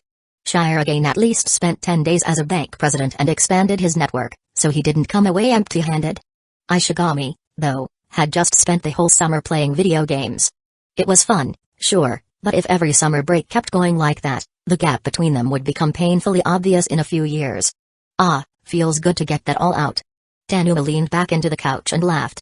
"Yeah, but didn't it ever cross your mind to share your joy with classmates or friends? Why do you have to come to the student council?" Rinji asked. "Ishigami and Shirogane, exactly. What does your love life have to do with us? Acting like we're close or something." Actually, Shirogane was in the same class. To be. As Tanuma, but he really didn't feel like acknowledging that right now. "Well, I originally planned to do that." Tanuma looked a little down. "I tried talking to two guys I'm pretty close to in class about me and Nagisa, But they looked super annoyed and said things like, "Why the hell are you showing off? And say one more word and I'll kill you." They were really mean. Ishigami and Shirigane, whoever they are, respect. The two silently gave a thumbs up to those mystery students. Renji, that's pretty sad. Ishigami and Shirigane, no, not sad at all. So now, the only ones I can share this with are you guys in the student council. Luckily, you all have really good tempers. Tanuma laughed brightly, unaware that both Shirigane and Ishigami were seconds away from punching him. Sharing with guys clearly won't work. Try talking to some of your female friends instead. Renji raised a finger. But don't go telling that classmate Shijo Maki. You know her, right? It's dangerous to tell her about your love life with Kashiwagi. I've met her once before, can't give details. Renji remembered when Shijo Maki, who was distantly related to Kaguya, came to the student council for advice. She had a thing for Tanuma, even though he already had a girlfriend. If he started bragging about his relationship in front of her, Renji could already picture the mountain of tissues it would cost. Maki, huh? She's good friends with Nagisa. I think Nagisa talks about me to her every day. Tanuma thought for a moment. She doesn't seem to have a problem with it. Oh? What's her reaction when Kashiwagi talks about you two? No change in expression. Same old smile. If something funny comes up, she just says, "That's hilarious." Tanuma recalled the summer. I see. Got it. Renji nodded. From what Tanuma described, it seemed Shijo Maki had managed to let go of her feelings and could face the couple without flinching. Looked like Renji's past advice to her actually worked. Then no problem. Feel free to share your story with her. I'm sure she'll sincerely bless your relationship. Really? Tanuma stood up and thanked Renji. Thanks again, student council. I'll head back to class now. Yeah, go on. Totally unaware that someone was about to get hurt again, Renji saw him off cheerfully. Chapter 224, Fortune Telling. Let's do some fortune telling. All 5 student council members were present. Fujiwara Chiko had put on what looked like a witch's hat. Probably borrowed from the drama club. And held up a phone with a fortune-telling app open. You just had to input your birth date and gender, and it would generate a result with one click. Secretary Fujiwara, you always find new ways to stir things up when you're in the student council. This girl's thoughts were wild and unrestrained. If she had an idea, she'd act on it without any preparation or backstory. Because I saw Kaguya looked a bit troubled, so I thought fortune-telling might help solve it. Fujiwara smiled while hugging the visibly distressed Kaguya. Those apps just use the Barnum effect. If they could solve problems, I'd be shocked. The Barnum effect refers to people believing vague, general personality descriptions apply specifically to them, even if they're meaningless. No doubt, just looking at the app's shoddy interface told Renji it was just a gimmick posing as divination. He turned his gaze toward the awkward-looking Kaguya. Ms. Shinomiya, if something's troubling you, just tell us and let everyone have a laugh. Maybe we can help. No, I think fortune-telling sounds nice. You actually believe in this kind of thing? Not really. I'm just doing it for fun. Kaguya said with a smile. In truth, she wasn't really troubled by anything. It was just that September 9th was approaching. While not a particularly special date, it held great significance for Kaguya. Because that day was Shirigane's birthday. Thinking about how hard his life had been, it was likely that he never had a proper birthday celebration. So Kaguya figured she would reluctantly help him celebrate it. However, this brought up a problem. What if the president asks how I know his birthday? What should I say? Wouldn't that just make it obvious I've been thinking about celebrating it for him? Kaguya was once again tripping over something totally pointless. Just as she was caught in this dilemma, she suddenly had a clever idea when Fujiwara brought up fortune-telling.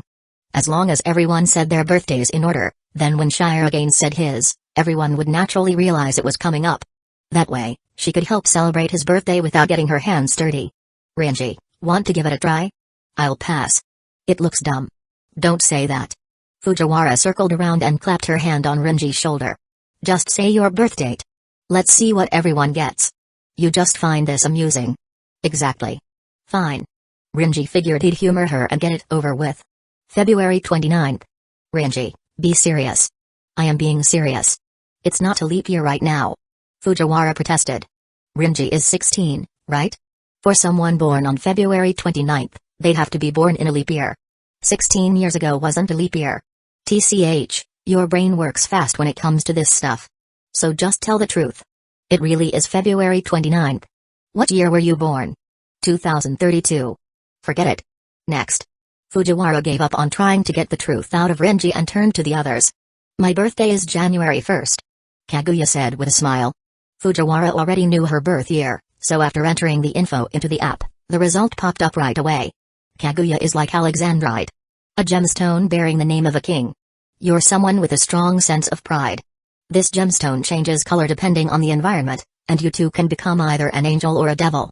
If you're willing to let go of your pride, your chances of happiness will be much higher. Fujiwara read aloud from her phone. Not bad, this app's kinda interesting. Rinji couldn't help but laugh at the description.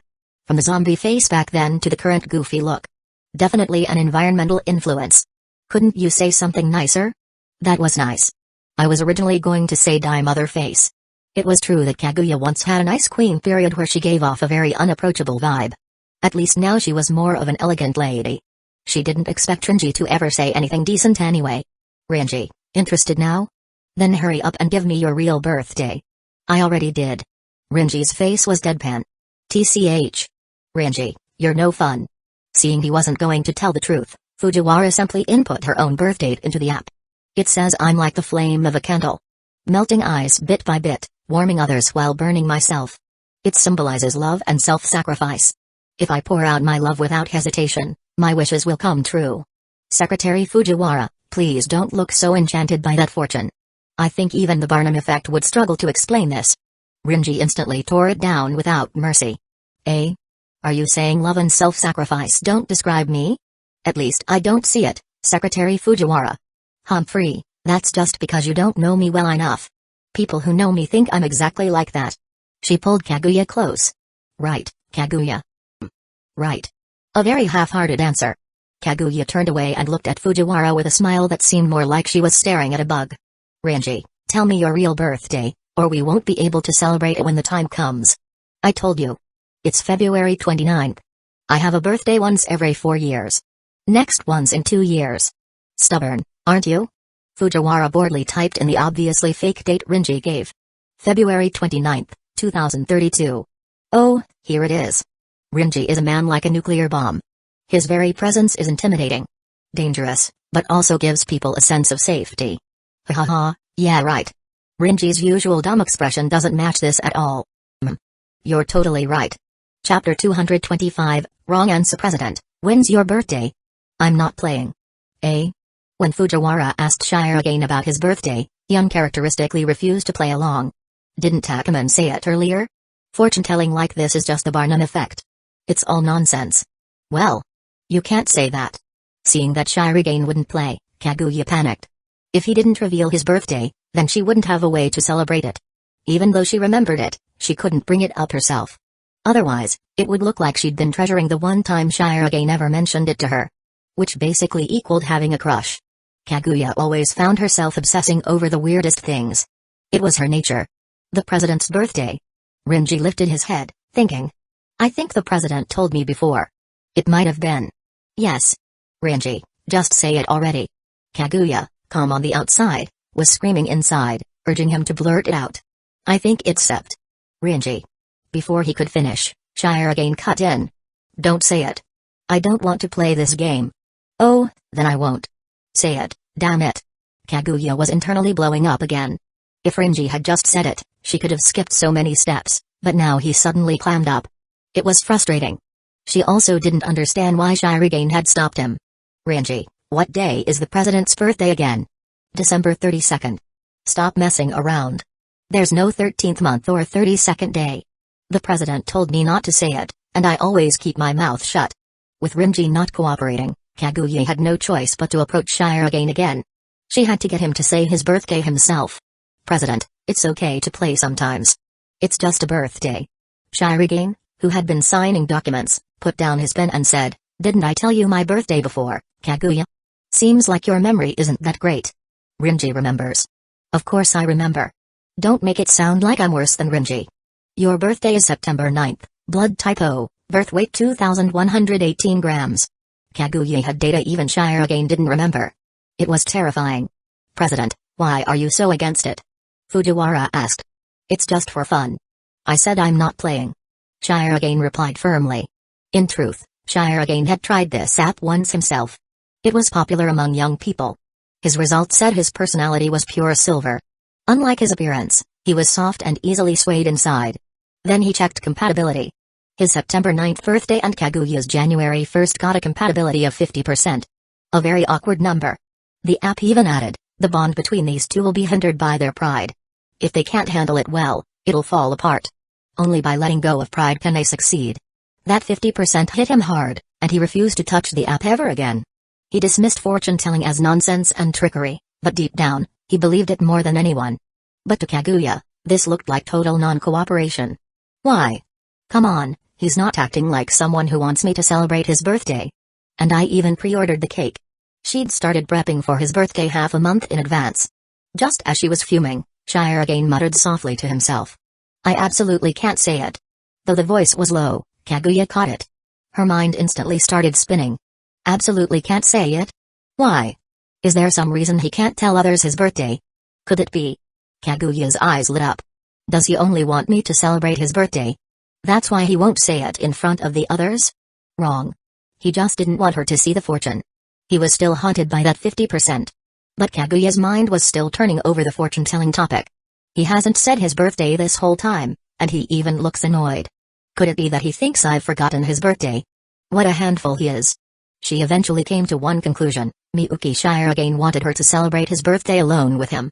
Wait, maybe it's not that simple. Kaguya glanced over at Rinji. Rinji also knows the president's birthday. If I want to celebrate it with him alone, I have to go around Rinji. But giving him a direct order won't work, and if I try to persuade him, I'd be in the wrong. Why shouldn't he get to celebrate it too? So the only choice is to pick a time he won't be around. From Kaguya's point of view, Rinji could casually drop by Shirogane's house anytime. If he wanted to celebrate the president's birthday, he'd probably do it in the evening after school. She definitely couldn't go to the president's house now, so her only chance to celebrate was while he stayed in the student council office. Either during breaks or after school while he was working. Thinking this far, Kaguya began to admire herself. If you want me to celebrate your birthday alone with you, just say it.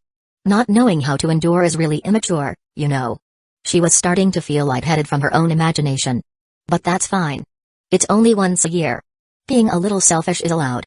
Ms. Shinomiya, why have you been smiling and squirming this whole time? Rinji looked at her suspiciously. It's super gross. It's not. Strangely, Kaguya didn't even snap back. Nor was she angry. Her mind was full of images of a birthday spent alone with the president. You seem like your mood suddenly improved. Of course. Honestly, Miss Shinomiya, you're acting creepy. Did you take the wrong medicine or something? Chapter 226, Shirogane wants to move Lieutenant. It looks like part of the main Shinomiya family is in Tokyo. Their purpose is probably to monitor Kaguya and her personal associates. Lady Shinomiya has no real faction. At most, she just holds access to some of the main family's intel. Rinji stood on a rooftop eating a popsicle. His subordinate's voice came through his phone. They're investigating the people around her, including the mansion servants like Hi Asaka. I see. Had they looked into the president's connection with her? To some extent, yes. Shirogane's stint as an acting bank president attracted a lot of attention. Some higher-ups have started investigating him too. Just warn them off. He tossed the popsicle stick into a nearby trash can, his expression growing annoyed. TCH. I went to all that trouble deleting the president's traces to keep his life normal, and those bastards still can't cooperate. Well, a high schooler serving as an acting bank president is pretty suspicious. They're hoping to find something valuable in it. Whatever. Since I got the president that job, I have to handle the fallout too. When one person enjoys the spotlight, someone else has to handle the dirty work. That's just how reality works. We'll issue a warning to those people. As for the Shinomiya family members in Tokyo, I believe I've made my stance clear before. Yes. On the other end of the line, a man in a black suit stood atop a tall building, looking down. Below, there were flashing lights, ambulances, fire trucks, and a car burning fiercely in the middle of the road. They've been dealt with. Good. Rinji nodded, a smile playing at the corner of his mouth. The Shinomiya main family should just stay holed up in Kyoto. Coming to Tokyo for any reason is considered a direct provocation to me. That means they'll have to give up all their Tokyo assets. That's a heavy loss. Then let them choose. Life or money. They should be grateful I let them live at all. As he spoke, Rinji walked toward the old apartment building behind him. Besides, the president likes Shinomiya, right? Just let them develop naturally. Let them enjoy their youth. If they get dragged into some stupid power struggle over family or corporate interests, that'd be boring. And boring things deserve to disappear. Understood. I'll continue tightening security around Tokyo. Thanks for your effort. He hung up, a flicker of sarcasm flashing in his eyes. They knew he was in Tokyo and still dared to send people here? Did they think as long as it didn't directly involve him, they were safe? Naive thinking. Unfortunately for them, investigating the president did involve Renji. He went upstairs and opened the apartment door. The Shirogane family was sitting inside. Renji, you finished your call? Yeah, had a bit of work to handle. Sorry to keep you waiting. Not at all. But, Renji, your expression is kinda scary. Did something happen? Shirogane noticed something was off. The moment Renji walked in, his eyes carried a faint killing intent.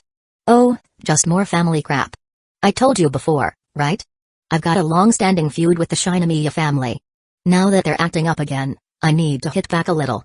Is Shinomiya involved? Not at all. Even if I always roast her, I still consider her part of the student council. If something really happened, I'd protect her. I see. Conflicts between powerful families really are complicated. Shirogane sighed. He came from a poor background.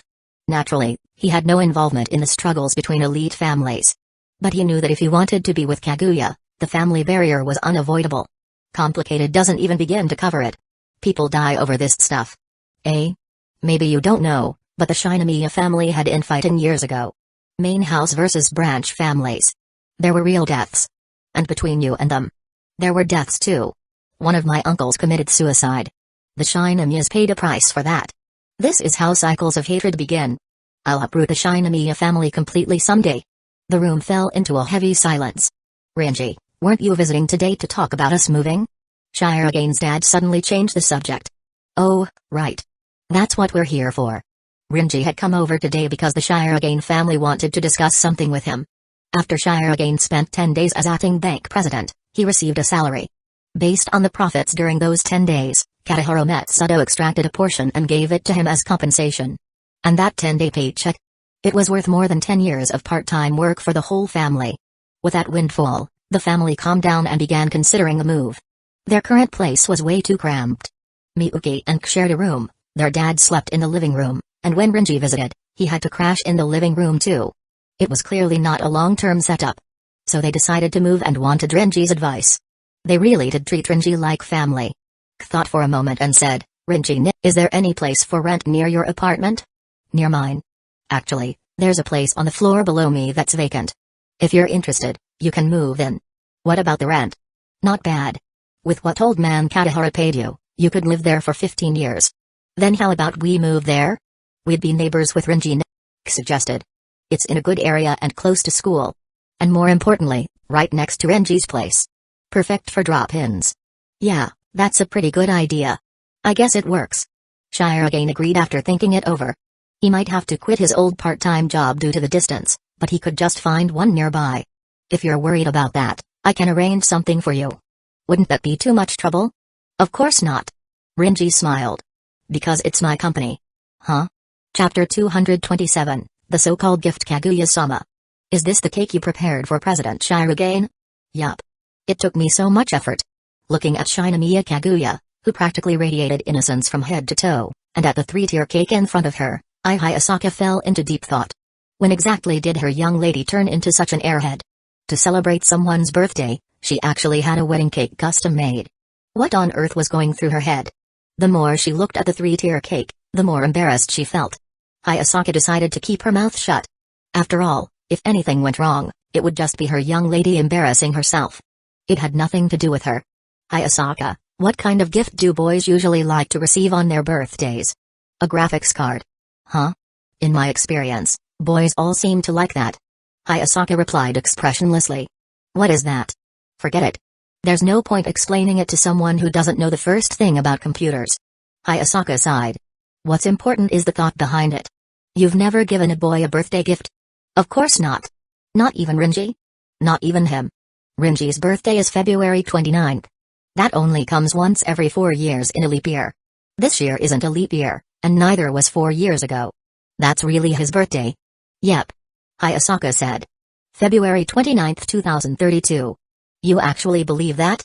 There's still over 10 years until 2032. Are you saying he's from the future or something? It's ridiculous, but I don't think Renji has any reason to lie to me about that, so I just accepted it as truth. Hayasaka thought Kaguya might not be right in the head. Kaguya also thought Hayasaka's brain might be broken. Since it's a rare occasion that the president has a birthday, I have to prepare a really special gift for him too. Kaguya frowned, her expression unusually serious. Rinji also knows the president's birthday. If the gift I give is worse than his. Kaguya-sama, why are you trying to compete with another guy? Is your jealousy really gender blind? The president is a frugal person. The gift can't be too expensive. It has to be thoughtful. Watching Kaguya spiral into overthinking, Hayasaka, her most trusted maid, felt it was her duty to offer a solution. She pulled a silk ribbon from a drawer and handed it to Kaguya. Then she tore a sticky note from a pad, jotted down a few words, and passed it over. First, Kaguya-sama, wrap the ribbon around yourself. Oh. Though she didn't understand Hayasaka's intention, Kaguya obediently followed instructions. After tying the ribbon, Kaguya looked up at Hayasaka, who said, "All right, now just read what's on the note." "Okay. Let's see. The gift is me? Well, isn't it a brilliant idea? What part of that is brilliant?" Face flushed, Kaguya yanked the ribbon off herself. In a dimly lit room, the sound of keyboard tapping echoed. Rinji and Ishigami were, as usual, gaming in Rinji's bedroom after school. "Ishigami, have you ever celebrated a classmate's birthday?" "Not once. Even if someone held a party, I was never invited." "I see. Why ask?" "The president's birthday is coming up. I was wondering what kind of gift I should give." Rinji spoke while watching his game character. "Can't just give him something random, you know." Because Shirogane had previously asked him not to reveal his birth date, Rinji didn't mention the specific date. "You're both guys. Just think about what would make you happy if it were your birthday. A well-equipped mechanized infantry platoon. Be serious. A model kit, maybe. Should I give the president that? But the president doesn't seem like a tokusatsu nerd. It'd be pointless. You need to cater to his interests," Ishigami said. "For example, I plan to get him a fountain pen. He always needs one for studying or signing student council and club documents." "That's true." Rinji fell into thought. A fountain pen was a great idea. Practical and fitting for a utilitarian like Shirogane. But it was too late now. Since Ishigami had already chosen that, Rinji had to avoid repeating it. Utilitarian. So it has to be something undeniably useful. After a pause, Rinji pulled out a black card from his wallet. "Then I'll just give him this as the gift. Put that Centurion card away. There's no way the president would accept it." "Yeah, I figured. Giving money directly makes it look like I couldn't be bothered to think of something thoughtful." Seeing Rinji so torn up, Ishigami offered, "It doesn't have to be that complicated. You're great at cooking. Just make a delicious meal for the president on his birthday. I already cook at his place every week. That's nothing new." After thinking for a moment, Rinji suddenly had a flash of inspiration. Right. Since the president loves studying so much, why not give him a workbook? That's a solid idea. Of course, he's probably gone through all the Japanese ones. So I'll find China's 5 years of college entrance exams, 3 years of simulations, translate it into Japanese, and give him that. Setting aside whether the material is compatible, his birthday is the day after tomorrow. Do you really have time to translate all that? Wait. How do you know when his birthday is? September 9th. Of course I remember. You told us before. Ishigami said. Even if he didn't want to talk about it now, I'd still remember. How else would I know when to buy a gift? True. So after all that, Rinji still hadn't figured out what to get Shirogane. Since practicality is key, maybe I should just give him an office building. Good for work, rentable, and profitable if property values rise. What kind of classmate gives a whole building as a gift? Ishigami couldn't help but retort. Rinji's thought process was just too out there. This is why it's best to ask someone your own age. Rinji turned to look at Ishigami. Ishigami, if it were your birthday, how would you want me to celebrate? Just wear a maid outfit and a wig, light some candles, and do nothing else. I'm only not beating you up because you're my bro. Chapter 228, The Other Kaguya Shinomiya President, I'm heading out. Me too. Take care. It happened to be Shirogane's birthday today. Chika Fujiwara and Yu Ishigami had already left. Shirogane remained at his seat, handling student council documents. Kaguya glanced at the departing Ishigami and Fujiwara, deeply satisfied. Good, they're gone. As long as I'm alone with the president, I can celebrate his birthday properly. But... Her eyes shifted toward Rinji, who was still sitting on the sofa, playing on his phone. There's still one troublesome obstacle. To get time alone with Shirogane in the student council room, Rinji also had to go. Rinji-kun, school's over. Aren't you heading home? Nothing to do there. Might as well chill here a bit. Rinji replied, not even lifting his head. If you're just gonna be on your phone, go do it at home. Though she was dying to kick Rinji out, Kaguya held back for the sake of maintaining her graceful image. But how was she supposed to get him to leave? With Fujiwara, she could easily distract her with something interesting. For Ishigami, a little scare might do. But with Rinji, she knew nothing about him. His hobbies, likes, anything. And scaring him? That would be suicide. As she racked her brain for a way to get some alone time with Shirogane, Rinji suddenly stood up and walked toward him. President, happy birthday. Oh, thanks. Here's your gift. Rinji handed over what looked like a box tablet device. It's a study machine. I figured you'd like something like this. Much appreciated. Shirogane accepted the gift with a wide smile. This was the present Rinji had finally settled on after much deliberation. I'll come by your place tonight. We'll celebrate your birthday. And your move. Sounds good. Shirogane smiled. We'll get the ingredients. You just do the cooking. Of course. As Rinji replied, he noticed Kaguya's odd expression. She kept glancing bashfully at Shirogane, then turning to sneak looks at the student council room's cabinet. Curious, Rinji slowly approached the cabinet. Kaguya's face immediately tensed. When he looked in her direction, she turned away like nothing happened. Something's definitely fishy. Though the cabinet door was shut, Rinji caught a scent wafting from it. Cream and strawberries. Not dangerous. Could it be cake? Given how she'd been trying to get him to leave and her odd behavior now, Rinji could more or less guess what Kaguya was planning. Not bad, President. Spring has come. Rinji chuckled to himself, then grabbed his bag from the sofa. President, I'm heading home to get ready. See you later at your place. Sure. Thanks again for the gift. No problem. Rinji opened the student council room door. Before stepping out, he gave Shirogane a thumbs up, then closed the door behind him. Now that the office was finally down to just her and Shirogane, Kaguya let out a long breath. Lucky. The hardest one finally left. Now then. She couldn't hide her smile as she sidled up to the cabinet, gently opening it to peek inside at the 3-tier cake she'd brought and hidden there this morning. She'd gone through great lengths to get it made. Each strawberry on top was one of a select few, each with a sugar content of 17. The cream was a kind that wasn't even available on the market. But just then, Kaguya recalled the strange look Hayasaka gave her when she'd left the house carrying the cake earlier. Was Hayasaka silently trying to tell me I was being ridiculous? But I put a lot of thought into picking this cake. And it's just a typical design. When I went to celebrate Fujiwara's birthday, she remembered Fujiwara's cake from that day. It was similar in design, but smaller. Smaller. Kaguya compared Fujiwara's old cake to the massive, 3-tier wedding-style cake sitting in the cabinet now. It's completely different. She finally realized she'd made a huge mistake. She quickly turned and leaned her back against the cabinet to block its contents from view. Fortunately, Shirogane wasn't paying attention to her at all. Am I an idiot? Why did I order something that looks like a wedding cake? Kaguya could already imagine the shocked expression Shirogane would give when she brought it out. Shame and regret surged through her, throwing her mind into chaos. And that chaos triggered the internal battle inside her mind. Scene, inside Kaguya Shinomiya's head. In a courtroom-like setting, 4 different versions of Kaguya Shinomiya stood on trial. Kaguya herself stood at the defendant's stand, head lowered. At the defense bench stood Kaguya with a flower on her head and a blank, innocent expression. At the prosecution bench was Kaguya with her dark hair down, ribbon untied, wearing an icy expression. On the judge's bench sat a younger version of Kaguya dressed in judicial robes. The court is now in session. Defendant, do you have anything to say? Little Kaguya tapped her gavel and looked at the shy, head-lowered Kaguya. I wanted to celebrate the president's birthday, but in the end I got too embarrassed and... Ice Kaguya, prosecutor, recommendation, death penalty. Idiot Kaguya, defense, objection. Wanting to let the president eat cake isn't wrong at all. He's never had a birthday cake before. Foolish. Ice Kaguya spoke with a detached tone. Now is the time to stay calm. You can still walk away from this. Idiot Kaguya, but...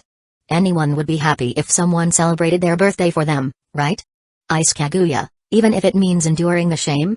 Idiot Kaguya, just endure it for a little, and it'll pass. Ice Kaguya, let's just drop it. You don't need to go this far to celebrate a birthday.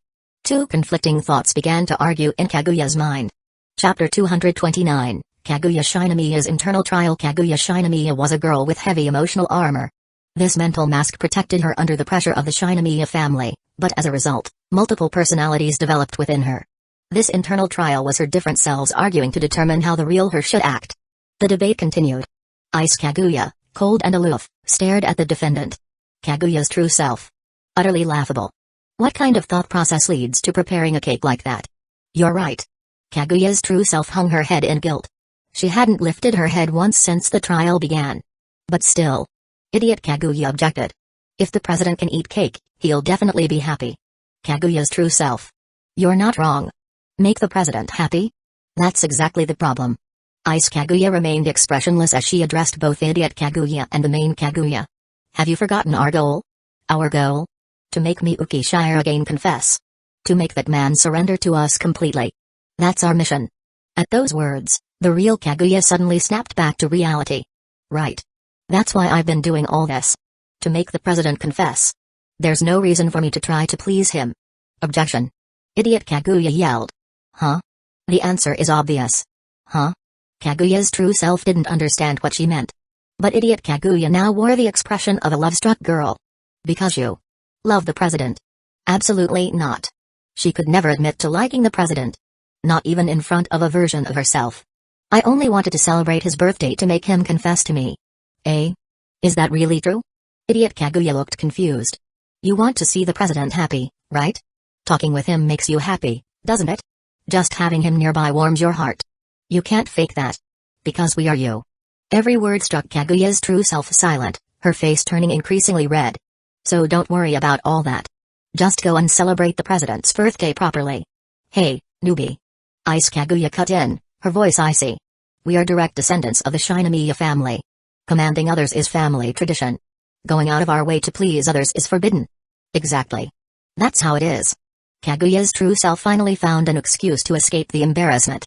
But just as she agreed with Ice Kaguya's reasoning, Ice Kaguya said, Miyuki Shirogane is indeed an outstanding male. As a young woman, I crave his body on an instinctual level. I'll admit that. What are you even saying? Don't admit that kind of thing. Kaguya's true self jumped up in shock. But it's just a passing desire. Rationally speaking, the president only appears to stand out because we're confined to a closed school environment.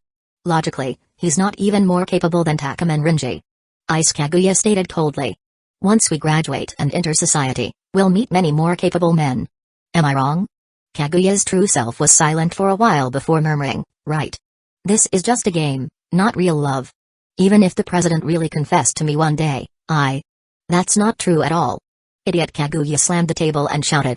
No one could ever be better than the president. Don't forget. He was even a bank president. What other high schooler could do that?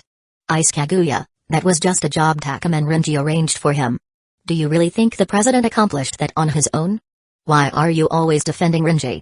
Idiot Kaguya snapped. Are you saying he's better than the president? I'm simply being objective. So you wouldn't mind marrying Rinji someday? Of course not. It would resolve the Shinomiya family crisis and elevate us even further. It's a win. And I don't dislike him. The two Kaguya personalities instantly began arguing. Rinji isn't as kind as the president. Talent and morality are unrelated. I only care if he is competent. Enough already. We all like the president. Are you going to betray us and like Rinji instead? Ice Kaguya fell silent. After a long pause, she spoke. You should understand, my feelings toward Takumen Rinji aren't romantic. It's admiration. I envy his ability to make the Shinomiya family fear him instead of the other way around. I envy how close he is to the president. I envy how he expresses his feelings without restraint. I envy that he doesn't wear a mask. Ice Kaguya looked at the others. He's the version of us we could never become. The ideal version of ourselves. Knock knock. Little Judge Kaguya tapped her gavel a few times. That's enough. The Tropic of Rinji ends here. Today's focus is whether or not we should celebrate the president's birthday. She looked toward the defendant Kaguya. So? What will you do? Aren't you the one who makes the judgment? We are all you. The only one who can decide is you. As the courtroom in her mind emptied, Kaguya remained silent. Internal trial ends. President. Still working on documents, Shirogane looked up to see Kaguya had turned off the lights. Could you close your eyes for a moment? Oh, okay. He had no idea what for, but he obediently shut his eyes. All right, open them. At her voice, he opened his eyes. Standing before him was Kaguya, holding a small slice of cake with a candle on top. Happy birthday, President. She set the cake down and presented him with a beautifully wrapped folding fan. Summer's almost over, but since you always wear a jacket, you must be hot. That's why I picked this. She spoke softly, then turned and quickly ran out of the office without waiting for him to reply. Chihiro again looked at the cake and the fan in his hand. Kaguya had celebrated his birthday all by herself. Feeling overwhelmed, he couldn't help but use the fan to hide his smile. Chapter 230, The 67th Student Council. The new place feels pretty nice, huh? Yeah, it's really spacious. A 3-bedroom apartment with 2 living rooms really is great, and it even has central air conditioning. Today happened to be the day President Shiragane's family was moving. They had just moved into the floor right below where Rinji lived. After paying the rent, Shiragane family officially moved in. This was a high-end apartment complex in Tokyo. According to the unwritten rules here, tenants were usually required to pay a gratuity fee when moving in. However, 2 days before Shiragane moved in, Rinji had a little talk with the building management. As for how that conversation went, it's not something convenient to explain. In short, the family of 3 successfully moved in. President, even if we're moving, you don't have to bring everything with you, do you? Rinji looked at the pile of clearly worn-out miscellaneous items and kitchenware stacked in the room, including an obviously ancient electric fan. Some of this stuff really should be thrown out. No way. It'll all come in handy eventually. Shiragane was extremely frugal. Even after earning a lot of money, he still remained stingy, reluctant to throw away many things. Fine, but at least replace the CRT television, okay? Who still uses one of these nowadays? This TV has excellent quality. No need to replace it. Shiragane said righteously. At this point, Rinji felt that instead of giving him a study machine for his birthday, a furniture set would have been much more practical. He looked around and noticed a portable gas stove and a pot among the pile of stuff, and inside the pot were some dumplings. President, this looks like something new. Yeah, it is. Doesn't seem like furniture though. The pot was one thing, but a portable stove wasn't exactly something you'd use at home. If it were for hot pot, they already had an old induction cooker. With how frugal this family was, they wouldn't buy a new one. Yeah, it's all for tomorrow. Tomorrow? What's happening tomorrow? It's the mid-autumn full moon, of course. Shiragane said with a smile. Perfect night for moon viewing. Japan's version of mid-autumn was totally different from the one Rinji knew. Here, it's referred to as 13th night and 15th night. The 15th and 16th days of the 8th lunar month, and the 13th and 14th of the 9th. This time, it happened to be the 15th day of the 8th lunar month, which is the 15th night in Japan. Then, are we having cakes tomorrow? Back in your country, mid-autumn means cakes, right? But in Japan, 15th night traditions involve eating something called tsukimi dango. Shiragane took the dumplings from the pot and handed them to Rinji. They're basically glutinous rice balls. Oh. Then what about this pot and stove? To cook mochi. I bought some already. Japanese mochi was quite different from what Rinji knew. It was an extremely sticky, sweet food. Rinji still preferred the stir-fried version from his hometown. Is the moon viewing a student council event? Of course. I hope the student council members can enjoy it. I've always loved astronomy. As a kid, I even dreamed of becoming an astronomer. Oh. You missed the fireworks festival last time. Don't miss this one too. Shiragane smiled, though a tinge of loneliness flickered in his eyes. After all, there won't be many more chances for the whole student council to gather together. That's the deal, Momo-senpai. The rooftop might be used by the student council. You mean borrowed? And the rooftop isn't mine, it belongs to the school. If you want to use it, talk to the administration. On the rooftop, Ryuju Momo was, as usual, lying on an inflatable cushion, playing on her phone. Rinji sat beside her, just like always. Although they didn't really organize events, Rinji was technically still a member of the astronomy club. As long as you're okay with it, senpai. I'll give the school an offer they can't refuse. You're always this dangerous. Momo sat up and looked at him. So how's it going with your girlfriend? Pretty good. What does pretty good even mean? I mean, it's nice. We can only meet on weekends, but that kind of distance gives us time to miss each other a little. Seeing Rinji's smug look, Momo really wanted to smack him on the head. To think he got a girlfriend out of nowhere right before summer ended. It totally caught her off guard. She had purposely avoided asking him about Karuri during the start of the term because she knew that if she did, this guy would brag for half an hour and drive her nuts. TCH. How do I steal you from her? Huh? Nothing. Momo rubbed her temples and changed the topic. By the way, you've been deep in thought since we met. Something on your mind? Yeah. Is the president's term as student council president almost over? It is. Should be this month. Momo nodded. Shirogane Miyuki leads the 67th Student Council of Shuchin. Each president's term has a time limit. When it's up, a new election is held and the current council disbands. Since the members are appointed by the president, a new president means a whole new set of members. It's a complete reshuffle. So, the president might not be the president anymore. Exactly. Unless he runs again and wins, that's it. If he does run again, there's a 100% chance he'll win. You've got that much confidence in him? Of course. And I trust my own methods, too. I'm not even going to ask what methods. If Shirogane decides to run, I'll definitely vote for him. That's great. But still. Renji looked down from the rooftop at the students below. He probably won't run again.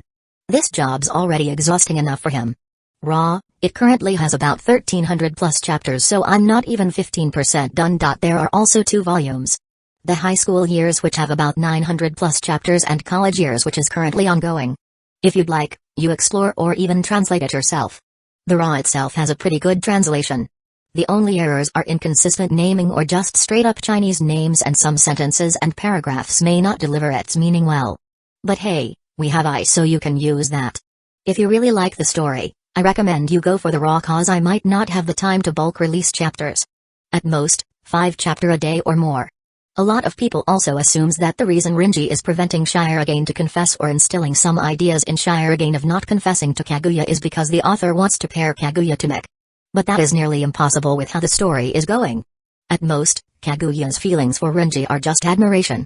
And also a little correction: Sagra Sosuke, Sagra Sosuke, Sagra Kaya, Sagra Kaname. Apparently they are characters from Full Metal Panic. Just discovered it while browsing through the comments. Chapter 231. The Tale of Princess Kaguya. It was a clear night. The southeastern side of the port faced Tokyo Bay, far from the city's bright lights, so the stars above Shuchin Academy were clearly visible. The full moon hung in the sky like a brilliant lantern, and stars scattered around it decorated the night. Shirogane had called all the student council members to the rooftop. This was their first group activity of the term. Naturally, Shinomiya Kaguya, the vice president, was present. She wasn't interested in moon viewing, but since Shirogane loved astronomy, she tagged along. Fujiwara Chika had somehow gotten a pair of bunny ears and was wearing them, saying they matched the mood. You can really see the stars. Of course. Shuchin's far enough from the city. Renji lit a portable gas stove and put the mochi in the pot to boil. Renji-kun, get the dango out too. Chika was already drooling at the glutinous rice dumplings in the container. We're here to enjoy the moon, not just eat. I know that. But you have to eat dango to really enjoy moon viewing. Chika giggled and took off her bunny ears, placing them on Renji's head. Yup, Renji-kun looks super cute in them. Aishigami, agreed. Like how it is. Renji pulled off the headband and stuck it on Aishigami's head instead. He unwrapped the dango and poured them all onto a plate. Standing beside the president, Shinomiya observed the 3 of them, her mind starting to turn. The atmosphere on a rooftop at night isn't bad. Maybe I can corner the president into a confession. But first. She glanced at Renji, Chika, and Aishigami. I've got to get rid of those 3 nuisances. Before she could come up with a plan, Renji moved on his own. Yeah, boiling mochi should be done somewhere without wind. It's too breezy here. He picked up the gas stove and pot and moved to a sheltered spot nearby. A blind spot where neither he nor Shinomiya could see each other. Chika followed, worried about the mochi. Aishigami, finding the night air a bit cold, went over to warm himself by the flame. With those 3 gone, only Shinomiya and Shirogane remained. That worked out surprisingly well. Oh well. She turned toward Shirogane, who was sitting on a blanket, gazing at the sky. She walked up and naturally sat down beside him. The other 3? Seem to be over there. I see. Shirogane didn't press further and continued looking at the moon. He might have been the only one here who genuinely came for moon viewing. As Shinomiya watched him, her mind began plotting again. Okay, now I pretend to be cold. Then he'll blush and offer his jacket. That'll be so cute. Before she could act, Shirogane silently took off his coat and draped it over her shoulders. What? The one blushing wasn't Shirogane. It was Shinomiya. I didn't even say anything yet. He just gave me his jacket. She had planned to make him flustered, but ended up flustered herself. As her brain scrambled, Shirogane opened his thermos, poured some hot tea, and handed it to her. Here. Warm yourself up with this. Oh, okay. Thanks. Shinomiya sipped the tea and had another idea. He didn't bring another cup. What if I just give this one back? Then he'll have to drink from it too. Indirect kiss. That should rattle him. Then, Shirogane picked up the thermos and drank directly from it. His lips touching the same spot where Kaguya had just sipped her tea. Ah. That was an indirect kiss. The one completely flustered was Kaguya. What's going on? Why doesn't the president react to things like this at all? He's just staring at the night sky. Could it be? Just as he had said earlier, Shirogane had come to genuinely admire the moon. In his eyes, there were only the moon and the stars. His attention wasn't on Kaguya at all. Damn it. Am I not more attractive than the moon to you? Looking at Shirogane, as if his heart had been stolen by the moon, Kaguya felt her anger rising. Kaguya, are you not interested in the moon? Shirogane finally noticed Kaguya sitting beside him. Well, it's okay, I guess. Talking about the moon reminds me of the tale of Princess Kaguya. Since you share the same name, maybe you feel some kind of connection? Yes. When he mentioned the story, a touch of sorrow suddenly appeared on Kaguya's face. Whenever I look at the night sky, I think of the story of the woman who was taken back to the moon and left the man she loved behind. There was a trace of melancholy in her eyes. That's why. I hate the moon. The story of Princess Kaguya comes from the tale of the bamboo cutter, about a girl born from bamboo. She was taken in and raised by an old man, and grew into a beautiful woman renowned far and wide. 5 nobles from powerful families sought her hand in marriage, and she gave them impossible tasks, each to find a legendary treasure. In the end, none succeeded. Eventually, messengers from the moon came to take her back, as she had always belonged to the moon. There's a romantic ending too. Kaguya leaves behind an elixir of immortality for the man she loved. But he, unwilling to live forever in a world without her, burned the elixir atop a volcano. What is now Mount Fuji? Huh? You're talking about Princess Kaguya's story? Rinji walked over while chewing on mochi, just in time to catch part of the conversation. Shirogane looked up at him. Rinji, you've heard the story of Princess Kaguya? Of course. A woman tricks 5 suckers into giving her treasures, realizes they're all useless, and bounces back to her hometown. It's basically a failed harem story. Kaguya. No matter how elegant a story is, your version makes it sound cheap. Chapter 232, Overinterpretation. How is that cheap? I just summarized it in the most concise and clear way possible. Rinji looked at Kaguya with a confused expression. Like he was silently asking, what's wrong with this woman? That look infuriated Kaguya even more. How was that a summary? You butchered a beautiful story. Really? Then I'll retell it another way, this time capturing the core. Huh? Rinji cleared his throat. Once, there was a spy from the moon who came to Earth. She was adopted by a kind-hearted farmer and named Kaguya.